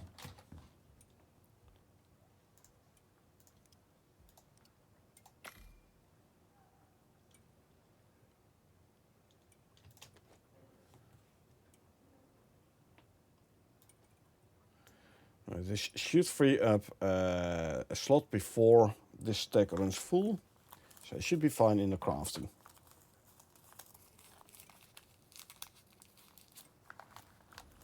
Yep.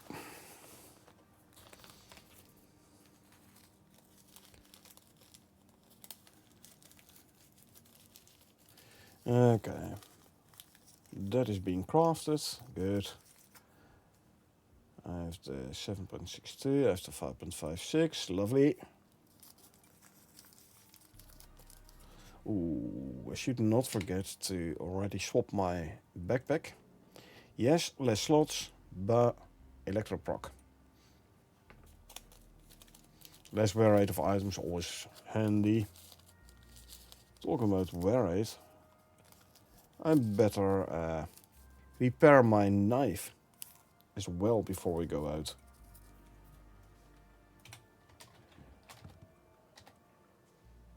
What do I need to repair my armor? Wool, so I should bring some wool as well. Oh yeah, items, lava hunter backpack.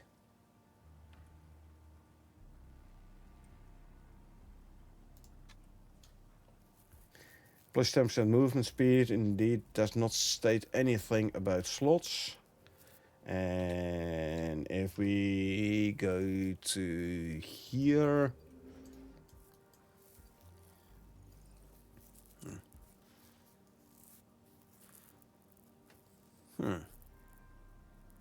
Yeah, no inventory slots, hey? Yikes. Nah, I'd still go for the iron backpack if I were you, Infinity. Gilly armor, forest and swamp. Swamp as well. Puzzle. Easy to check.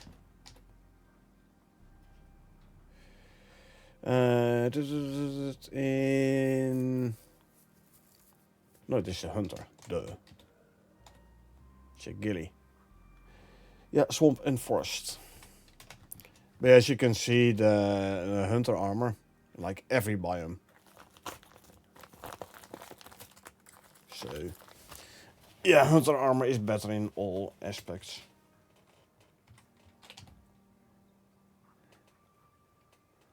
Two physical, 2 cold, 6 heat. 6 physical, 6 cold. Slightly less heat resistance though. Better cold resistance.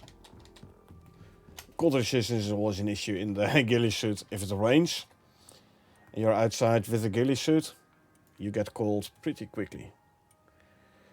Okay, let's see. We got 30 extra rounds. So on 500 as well. Not enough. I don't know. Don't want to do math. 6%. This we can now turn into. We can already like queue this one, and then we can queue the next batch here. Wow, I didn't need to make those extra ammo casings. I have like 500 more than I need. Oh well. Grabbing those. I can go back in the cupboards. And these can go here. I'll stock up a bit more later on, no worries. Ooh, paints. Some tea leaves.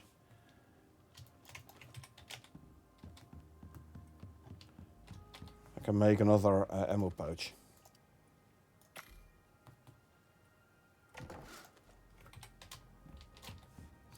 Colored one, that is. More ammo. Can only make one and then I'm out of iron nails. Eh.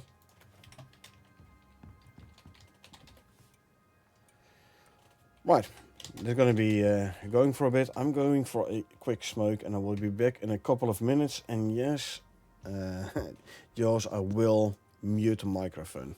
So I'll see you folks in a couple of minutes.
And we're back. Hey Toby, welcome. How are you doing today? Let me quickly drink something. And yes, let me get rid of the text. Let's see. Base looks way more organized than yours. Yeah, I've spent a decent amount more time here than you have in your map, I reckon. This is total playtime on this here open world, so...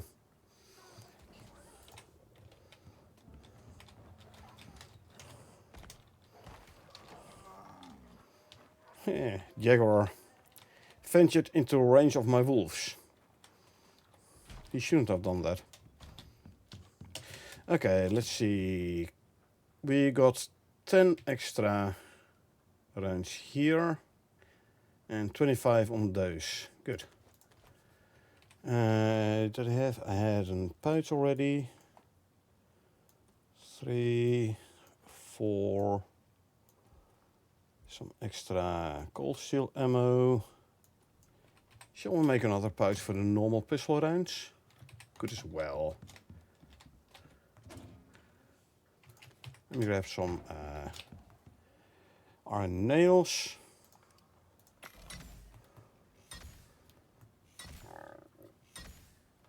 And there we go.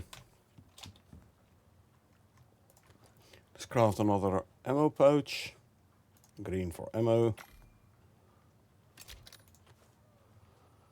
In which we can drop some extra 9mm ammo.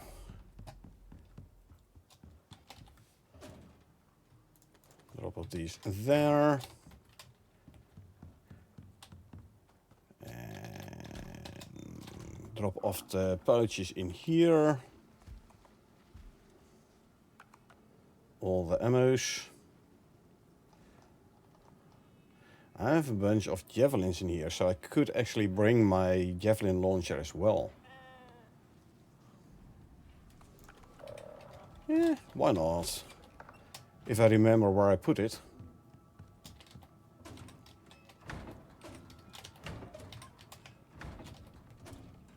Here.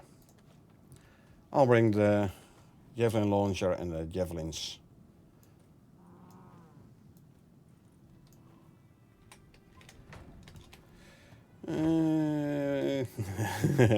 Yeah, that's the disadvantage of playing co-op, Toby. Your friend has to be wanting to play Icarus as well.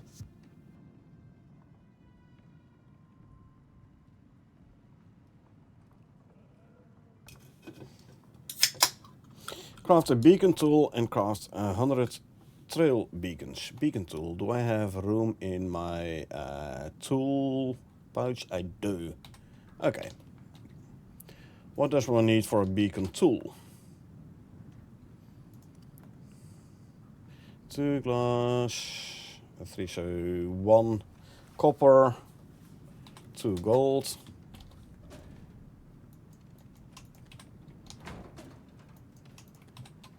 Glass is here. Need some more steel, 1 more steel I believe. Some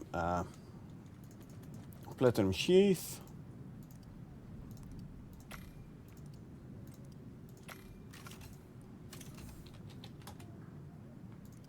Four platinum sheath. Beacon tool. Well, yes, for the null sector mission. Null sector is there is no radar in the null sector, no map, no nothing. Null sector is this part here. So there is no map like here where you like explore and can see on the map where everything is. What you have to do is you have to make trail beacons. You have to make a trail of beacons. I'm gonna need more steel ingots, at least 80 steel ingots. Okay. And I need to drop off some stuff at some point.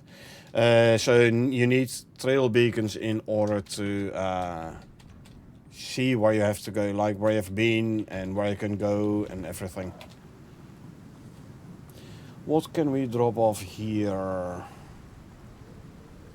0.2 kilos, hey? Or what it could do, actually, leave a couple of beams behind.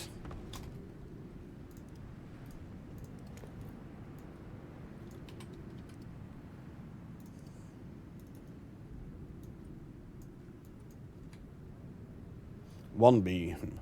All I need is leave one beam. Then I'm no longer over encumbered. Yeah, there you go. Well, actually, hold on. Ah, I know. So, I have to take care of the animals down in the river. Hold on, let me first kill these guys.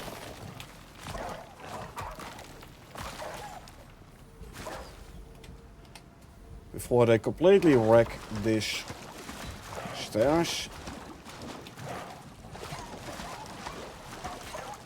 There you go.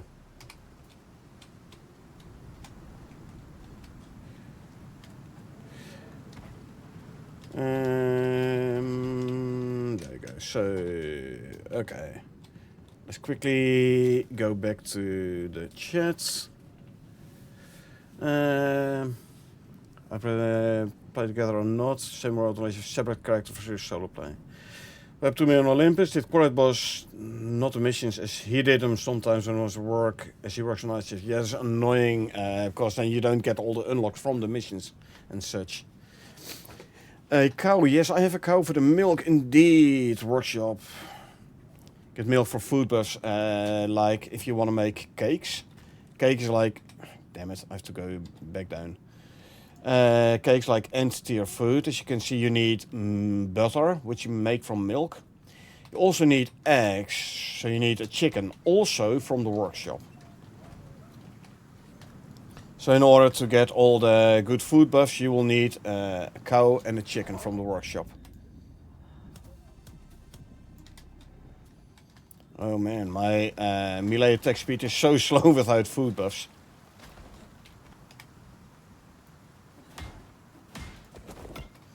Let me quickly consume, and consume some food.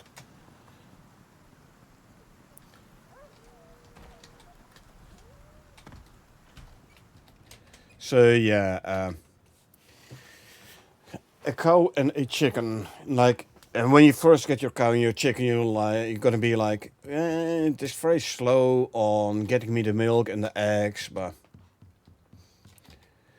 decently soon you'll be like swimming in the eggs. You don't need no more eggs.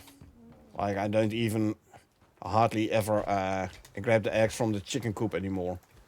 As you can see, 38 eggs were still in there.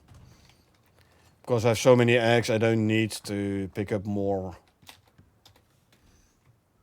Boom, now I have 157 eggs there.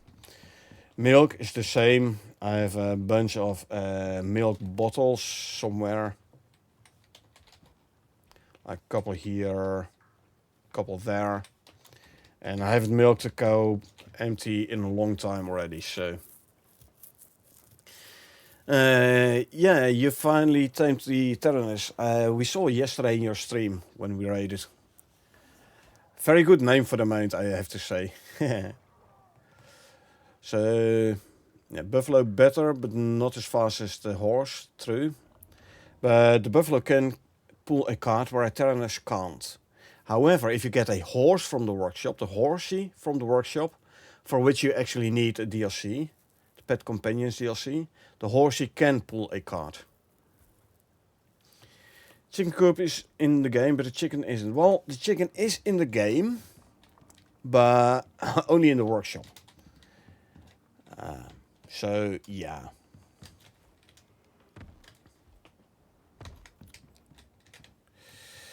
What do you need? Yeah, you need a cow from the workshop, the chicken, And if you want wool, you need the horse from the sheep from the workshop as well. Ooh, okay, I'm gonna put food in the food trough there. Hold on. Let me quickly drop a worker bee in the beehive so I get 50% more yield.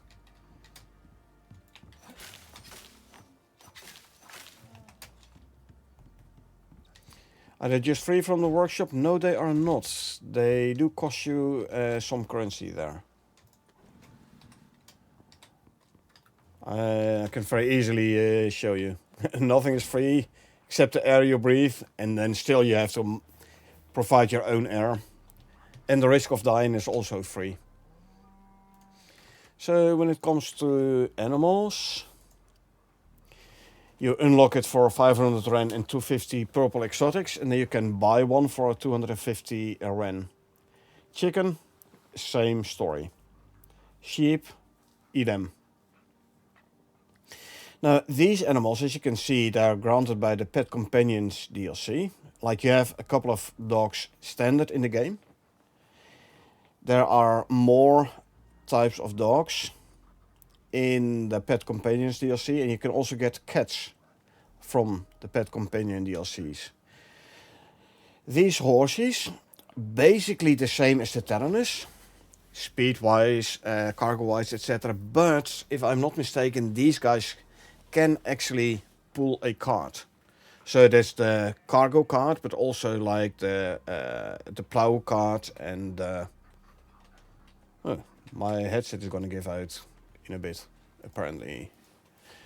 So the wooden cart, but there's also the seeding cart, watering cart, and a harvesting cart.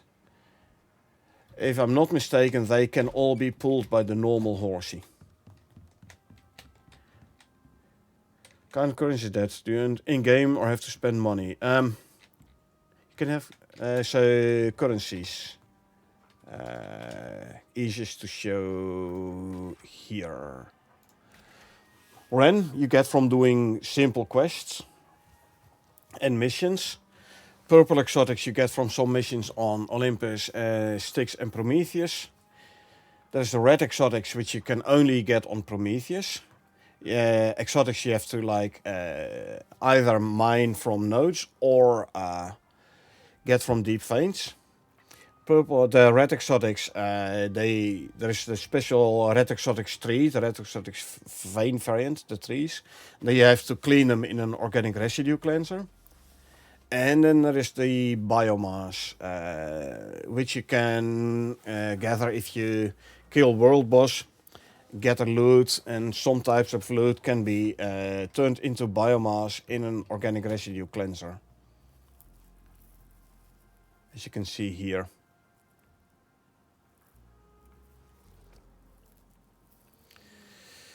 Can you have the cart on workshop horses? I believe that you can, Jos. I don't have. Well, why shouldn't we try, right? I mean, I have the currency anyway. I'm going for this one. Get me the horsey. And we'll craft a cart. What do we need for the cart?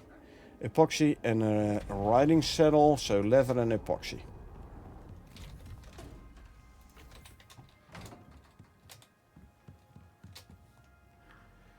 There we go.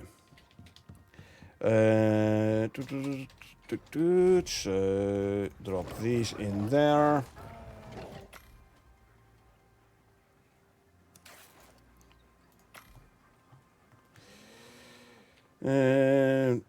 To get a companion DLC, you need real money to buy. Yeah, it's a DLC. It's a paid one. So don't forget the legendary license too. That's a currency too if you want to buy legendary weapons.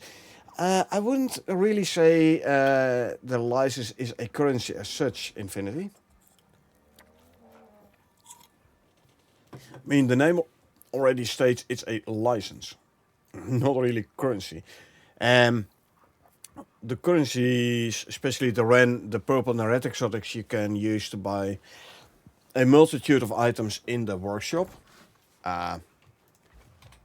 Biomass can only be used to buy upgrades for the legendary weapons. So is it a currency? Well, yeah, there is a point. A point could be made that if you consider, let's send this one back up. Don't need it no more. That if you consider biomass a currency, you should consider licenses as a currency as well. You need a license to buy the weapon, and then you need the biomass to buy upgrades for the weapon. So.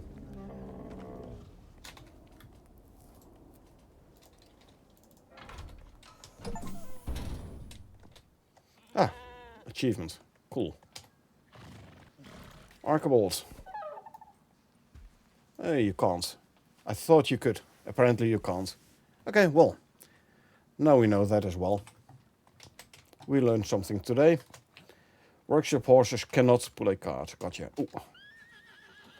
Don't follow...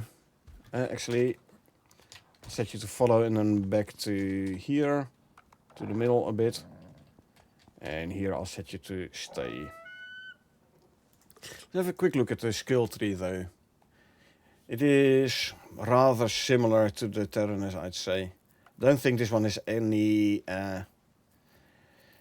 extra fancy talents or so. This one though, at max rank, highlights nearby enemies while riding.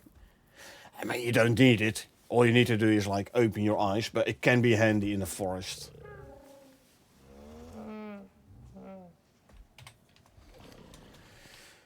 Currency is something you purchase something with. You need a license to buy the weapon. Yeah, but do you need a license to, do you need to pay the license for the weapon, or is it just gives you the opportunity, ability to buy the weapon? It does use up the license, so yeah, you could argue indeed that you pay the license. You pay a license to buy the weapon. True. Workshop horses have extra talents for speed. Yeah, actually I never use those guys. So I don't have that much experience with them. Where did my cow go? Oh, there. But with this many mounts, I'm gonna have to extend my pen again, I think.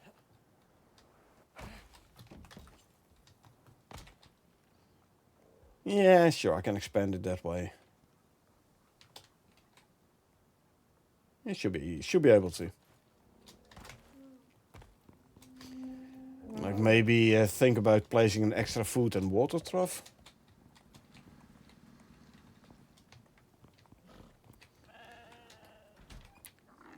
Yeah, license itself ain't really currency, but agree in this case. It would count as a currency as you need, and you like actually, you need to buy, you like actually lose the license if you buy it. So you hand over the license.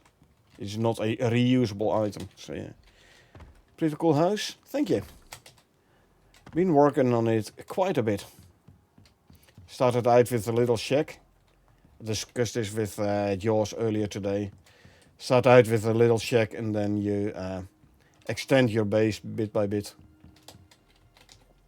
I'm gonna go for a quick iron run. If the license was used to buy stuff, then yes, would agree. But in this case you need it, otherwise you can't buy it. Yeah. You like hand over the license. You lose the license when you pay the weapon. When you buy the weapon. Eat this and eat that. Oh yeah, before was like I need to lose a beam so I'm no longer overweight. But then when I got the beam out of the pouch, all of a sudden I was no longer overweight. This is because I have a solo talent that says, where is it? Here. Stone, wood and metal weighs less in your inventory. So wood weighs less in your inventory. However, as soon as you put the item in a pouch, the talent no longer works for that item.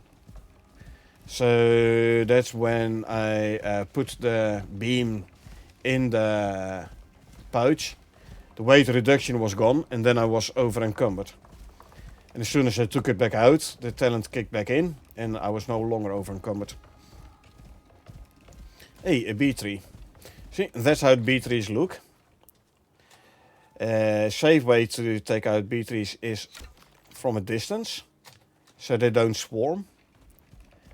And then you can you just shoot it from a distance. You destroy the tree, and then you can go and grab the contents. As for the speed of my buffalo, you haven't seen nothing yet. You haven't seen me ride my mower yet. But yeah, I do tend to spec into. Oh, I need to go here actually. I tend to spec my mounts into speed, stamina, and stamina regen. And then I combine it with certain animal foods. Like if you have the Omni food, more effectiveness for the certain other food types, amongst which the seed animal feed. Seed animal feed is more stamina and stamina regen, so it can sprint longer, regenerate stamina faster, and can start sprinting again. And I'm using a couple of pheromone modules for extra speed and extra stamina. So my mounts do tend to be quite quick.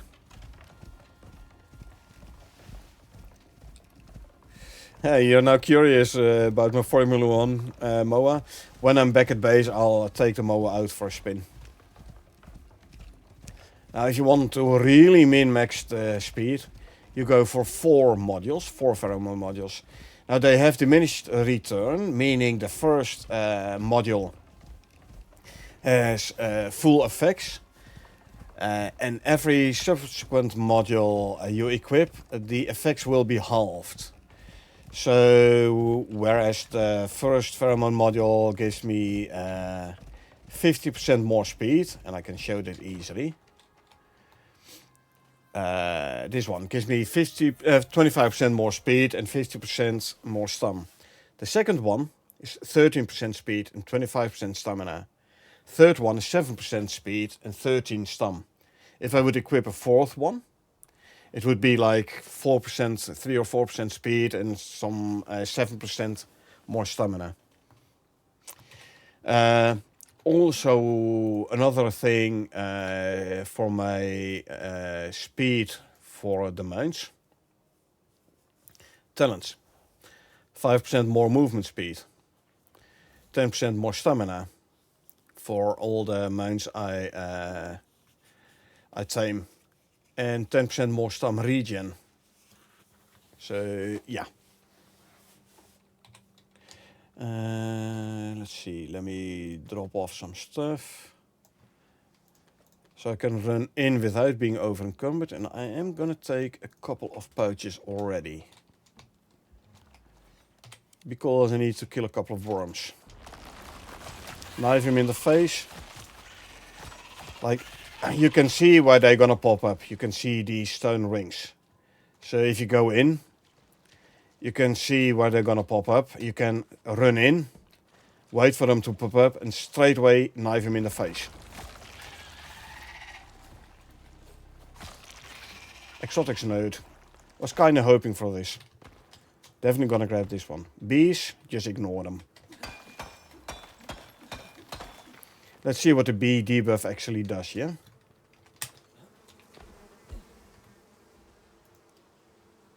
Bee debuff. Bit less movement speed and melee attack speed. They hardly do any damage. So usually I just ignore the bees.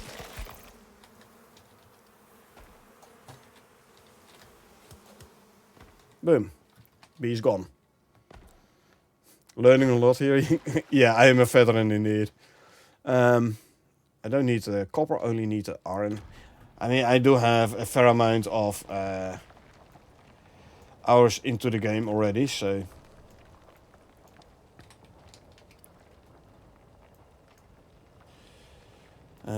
One, two, three, 4, 5, and 6.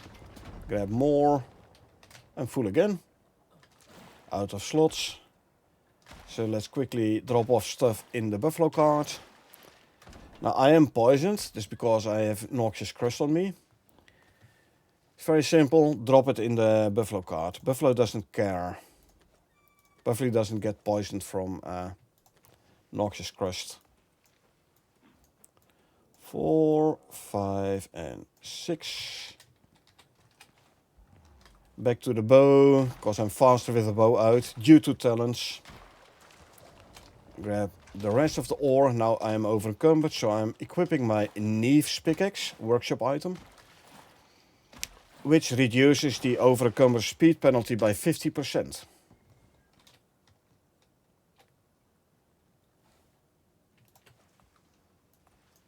Very handy item to get from the workshop. Actually, one of the first items I usually grab from the workshop.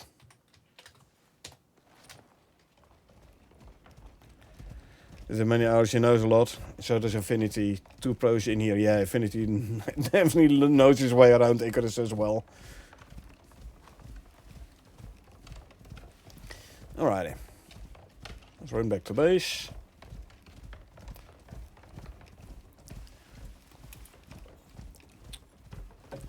So the importance of food buffs. Look at my health bar at the bottom of the screen. You have the base health bar, and then if you can see it, that is. You have a couple of vertical black lines in there, dividing the health bar into pieces. Each piece represents a health buff from my food.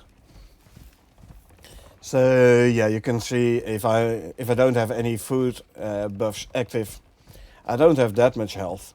However, the food buffs give me more health. 100 and 150 health from the cooked prime meat. There's 98 from the stingy jerky. This is because, by the way, I have, let me find the talent. Carnivore. Dried meat buff modifier effectiveness, 30% more. Same goes for this one. 98, this one doesn't give me health, but this one I do for the melee attack speed. Cakes though, 300 health. 250 for the coconut cake. Only got 4.3k hours. Some people have more, I know, Infinity. I'm only sitting at 3.4 about. But yeah, I know there's lots of people who have more. Well, lots. There are people who have more than that, definitely.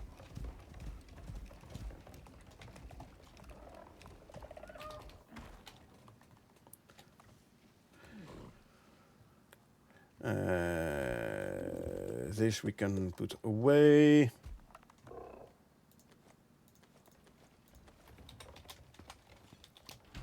Let me clear out this stuff. Exotics, there's bee stuff, which can go in here. Now we empty out the pouches. Iron ore and exotics.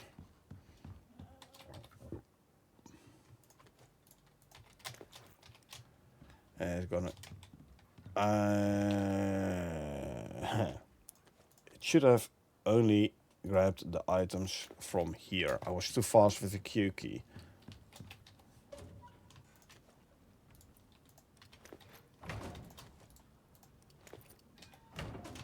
And some more exotics to drop off in here. There we go. Let's quickly make it light again.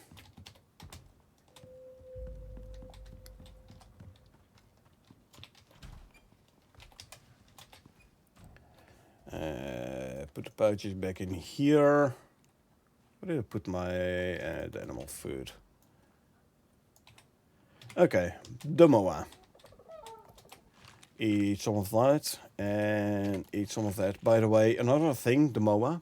I have a racing saddle for even more movement speed, 5% more movement speed. Racing saddle is unlocked in not the pet companions, this the other one. I don't recall which one it is actually. Should be in a tier 2. Let me quickly have a... Oh, I can unlock this one already. Lovely. Where is my... Creature Comfort Spec DLC. That unlocks your racing saddle. For 5% more movement speed. Well, as you can see, he's decent fast.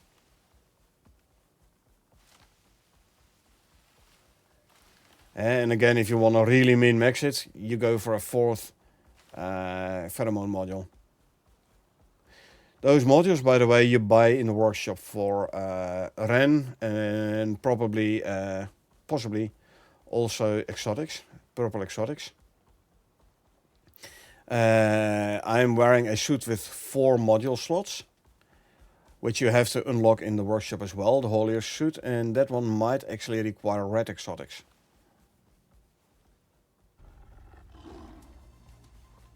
See, I'm gone before Jack even realized I was there. So yeah, I use my MOA usually for the quick runs, but if I have to haul a lot of cargo, I'm taking the Buffalo.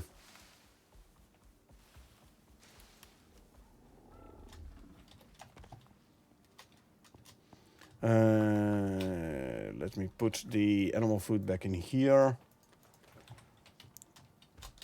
Let's have a quick look at the modules and the holier suit, shall we? So, workshop and Pharaoh suits. Like well, holier and Pharaoh suit, it does not have a water slot, but it does give you 4 module slots. So you need red exotics to unlock it, and then red exotics to buy it. So you need Prometheus. Or at least you need to play on Prometheus in order to get red exotics. You don't need to own it though. All you need to do is like join someone's open world who actually does own it. And then you can play there. And you can earn the red exotics there. As for the modules, pheromone module... I think it's also a Prometheus one, yeah? Yeah. Also red exotics. Won't get bored after a week and never touch it again. Man, if you get bored from this game, you're doing something wrong. I don't think Infinity is bored with the game. I'm definitely not bored with the game. And we have been playing slightly more than a week, so yeah.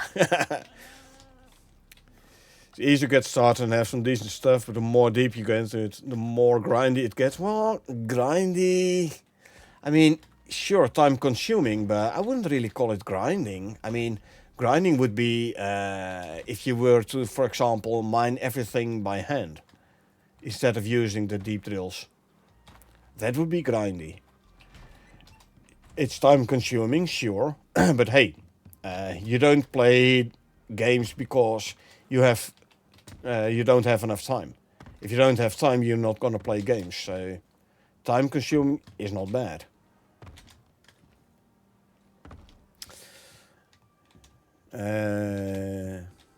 Let's see. Yeah, grind isn't bad. Not bored indeed. I know, right?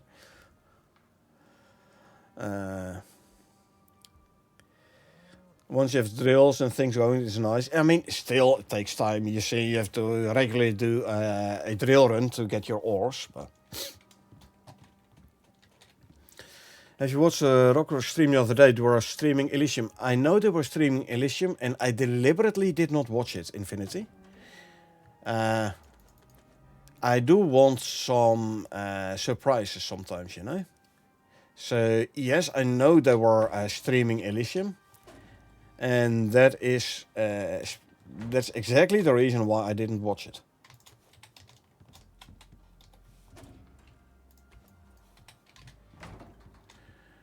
Do we have a new clue if there is new currency? I can't say, Josh. I haven't watched that stream, so... New creatures look insane. I can't wait for Elysium to come out. Or a new Danger Horizon, to come out, so I can experience it for myself. But I am not gonna watch them streams yet. Like I said, I do want to surprise ever so often.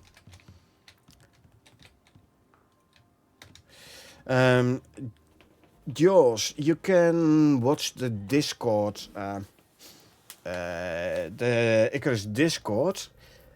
They have a link to that stream of them in the live streaming channel.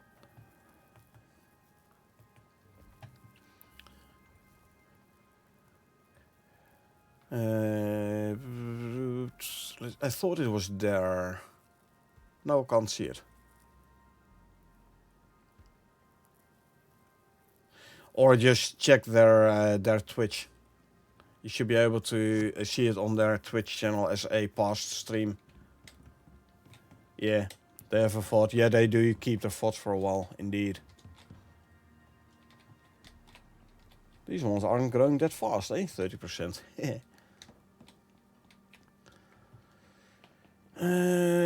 Time for dinner for me. Thanks for the tips. Have a good evening. Thanks. Thanks for hopping in.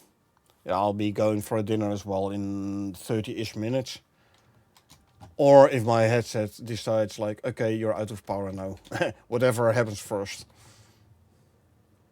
I will actually smelt the steel bloom in here.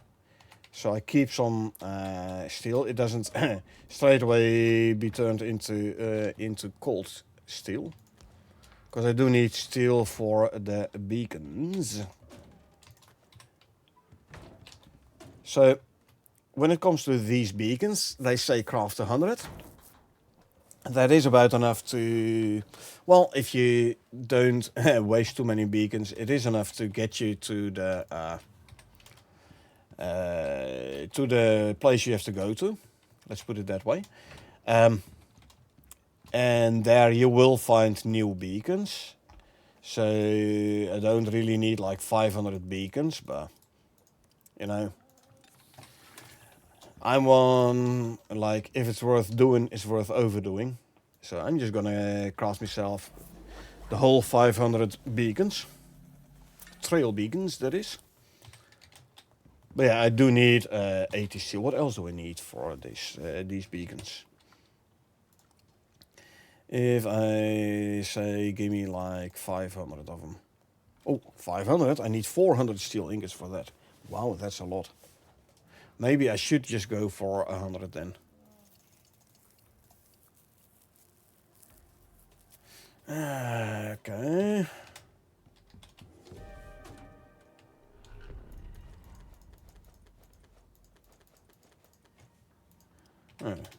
Joy, another flash storm.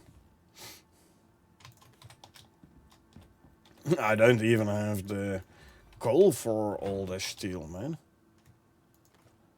Now I know I can make steel bloom with charcoal, but that's gonna cost you a lot of charcoal. I don't want to spend that much charcoal. So maybe I should just go for what, 200 beacons? Might not watch the stream after all to get a surprise as well. Yeah, I know, right? I mean, sure you can go watch the stream, and yes, it would be awesome. I have no doubt. But you know, if you drop in Elysium with a level 0 character, as I'm planning to do, and then like no space gear, no nothing, and then the like all the terrifying things you're gonna encounter whilst you're not ready for it. I mean, it's fun. I don't want to spoil that part of the fun for myself. Okay, let me quickly drop off some weight. Oh, I'm crafting stuff, eh? I should pet this guy. More shared experience, so more faster leveling for him. There is gonna be a flash storm, so grab the invisible fire extinguishers. So ready for when there is a forest fire.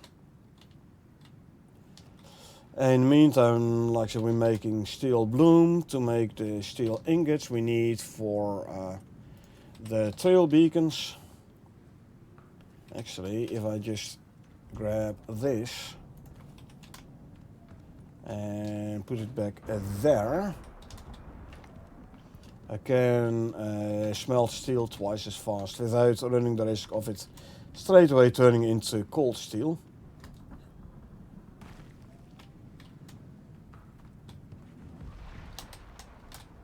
It sounded somewhere there. Okay. Oh. I hadn't realized before, but this one is giving snow as well. Nice. And my headset once again warned me like, hey, I'm about to give out. So if I all of a sudden go mute, then you know why.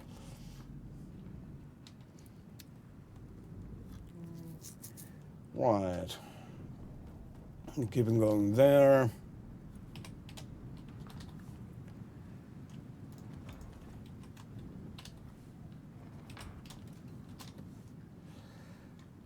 So if we say 200, then I would need 100 gold ingots and 50 copper ingots. 150 there. Turn it into wires.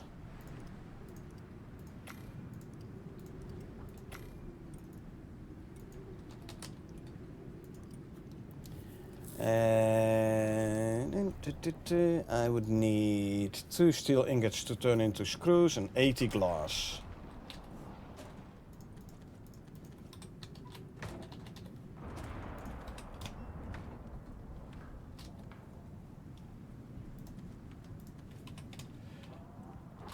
Not 100% sure, but I bet there will be a new exotic. Yeah, I was kind of thinking the same. Like, I wouldn't be surprised if there's going to be new currency on Elysium.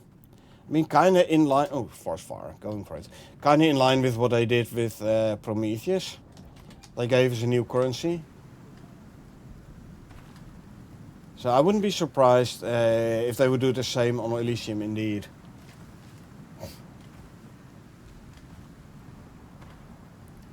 So implemented biomass with great hunts and Elijah Prometheus with rats.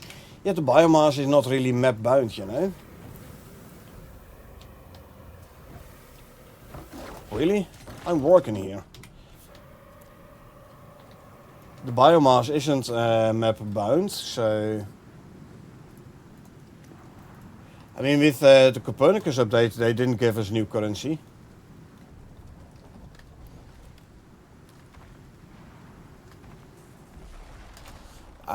Sure, they didn't do it with Styx either, but then again, Styx, like 24 weeks, in week 24 they released Styx, and was more like a thank you for the people who kept playing the game after its rocky launch. So yeah, don't expect to, didn't really expect Styx to give a new currency. But Prometheus with his proper new map and everything, yep. So me.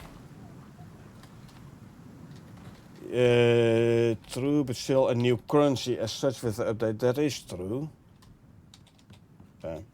This will be similar to Prometheus. New tools, new biomes. Maybe, well, I can tell you it will be new biomes. All the radiation in there is definitely going to be a new biome. I mean, might be similar, but the radiation will definitely be a change already there. New weapons, new resource like lithium, uranium, oil. Yep. What do you think about the biofuel network? We're going to be able to make a biofuel network like we do with water and power. It's going to be nice. You can hook up your biofuel composter to your biofuel generators, for example. New food types, garlic, onion, pears. Round and angled building pieces. Yes, they have been mentioning those in the future content quite a bit as well. So yeah, plenty of new stuff to be expected from Elysium.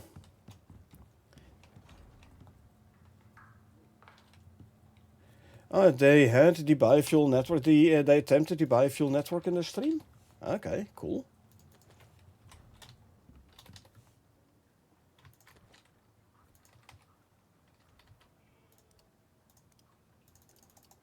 I'm gonna need 20 more steel ingots.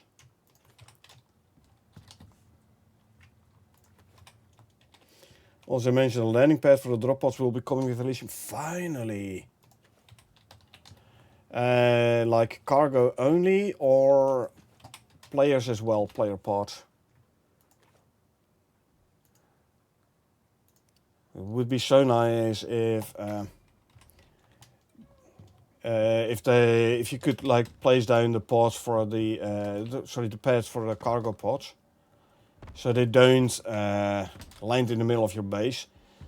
Hopefully it'll also work for the mission landing pods though, for the mission cargo pods.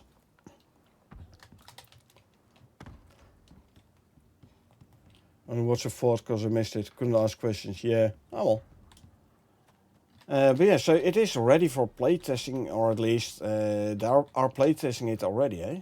That is good news. That is good news indeed. Okay, you have plenty of food. Crafting the trail beacons. There they are.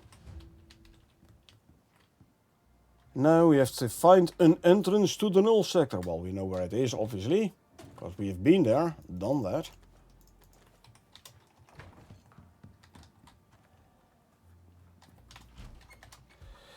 But since my headset is so adamant in warning me like, hey, I'm gonna shut down, let's preemptively end the stream already. I don't think it'll last another 10 minutes or so, so yeah, actually going to the null sector is gonna be the next stream.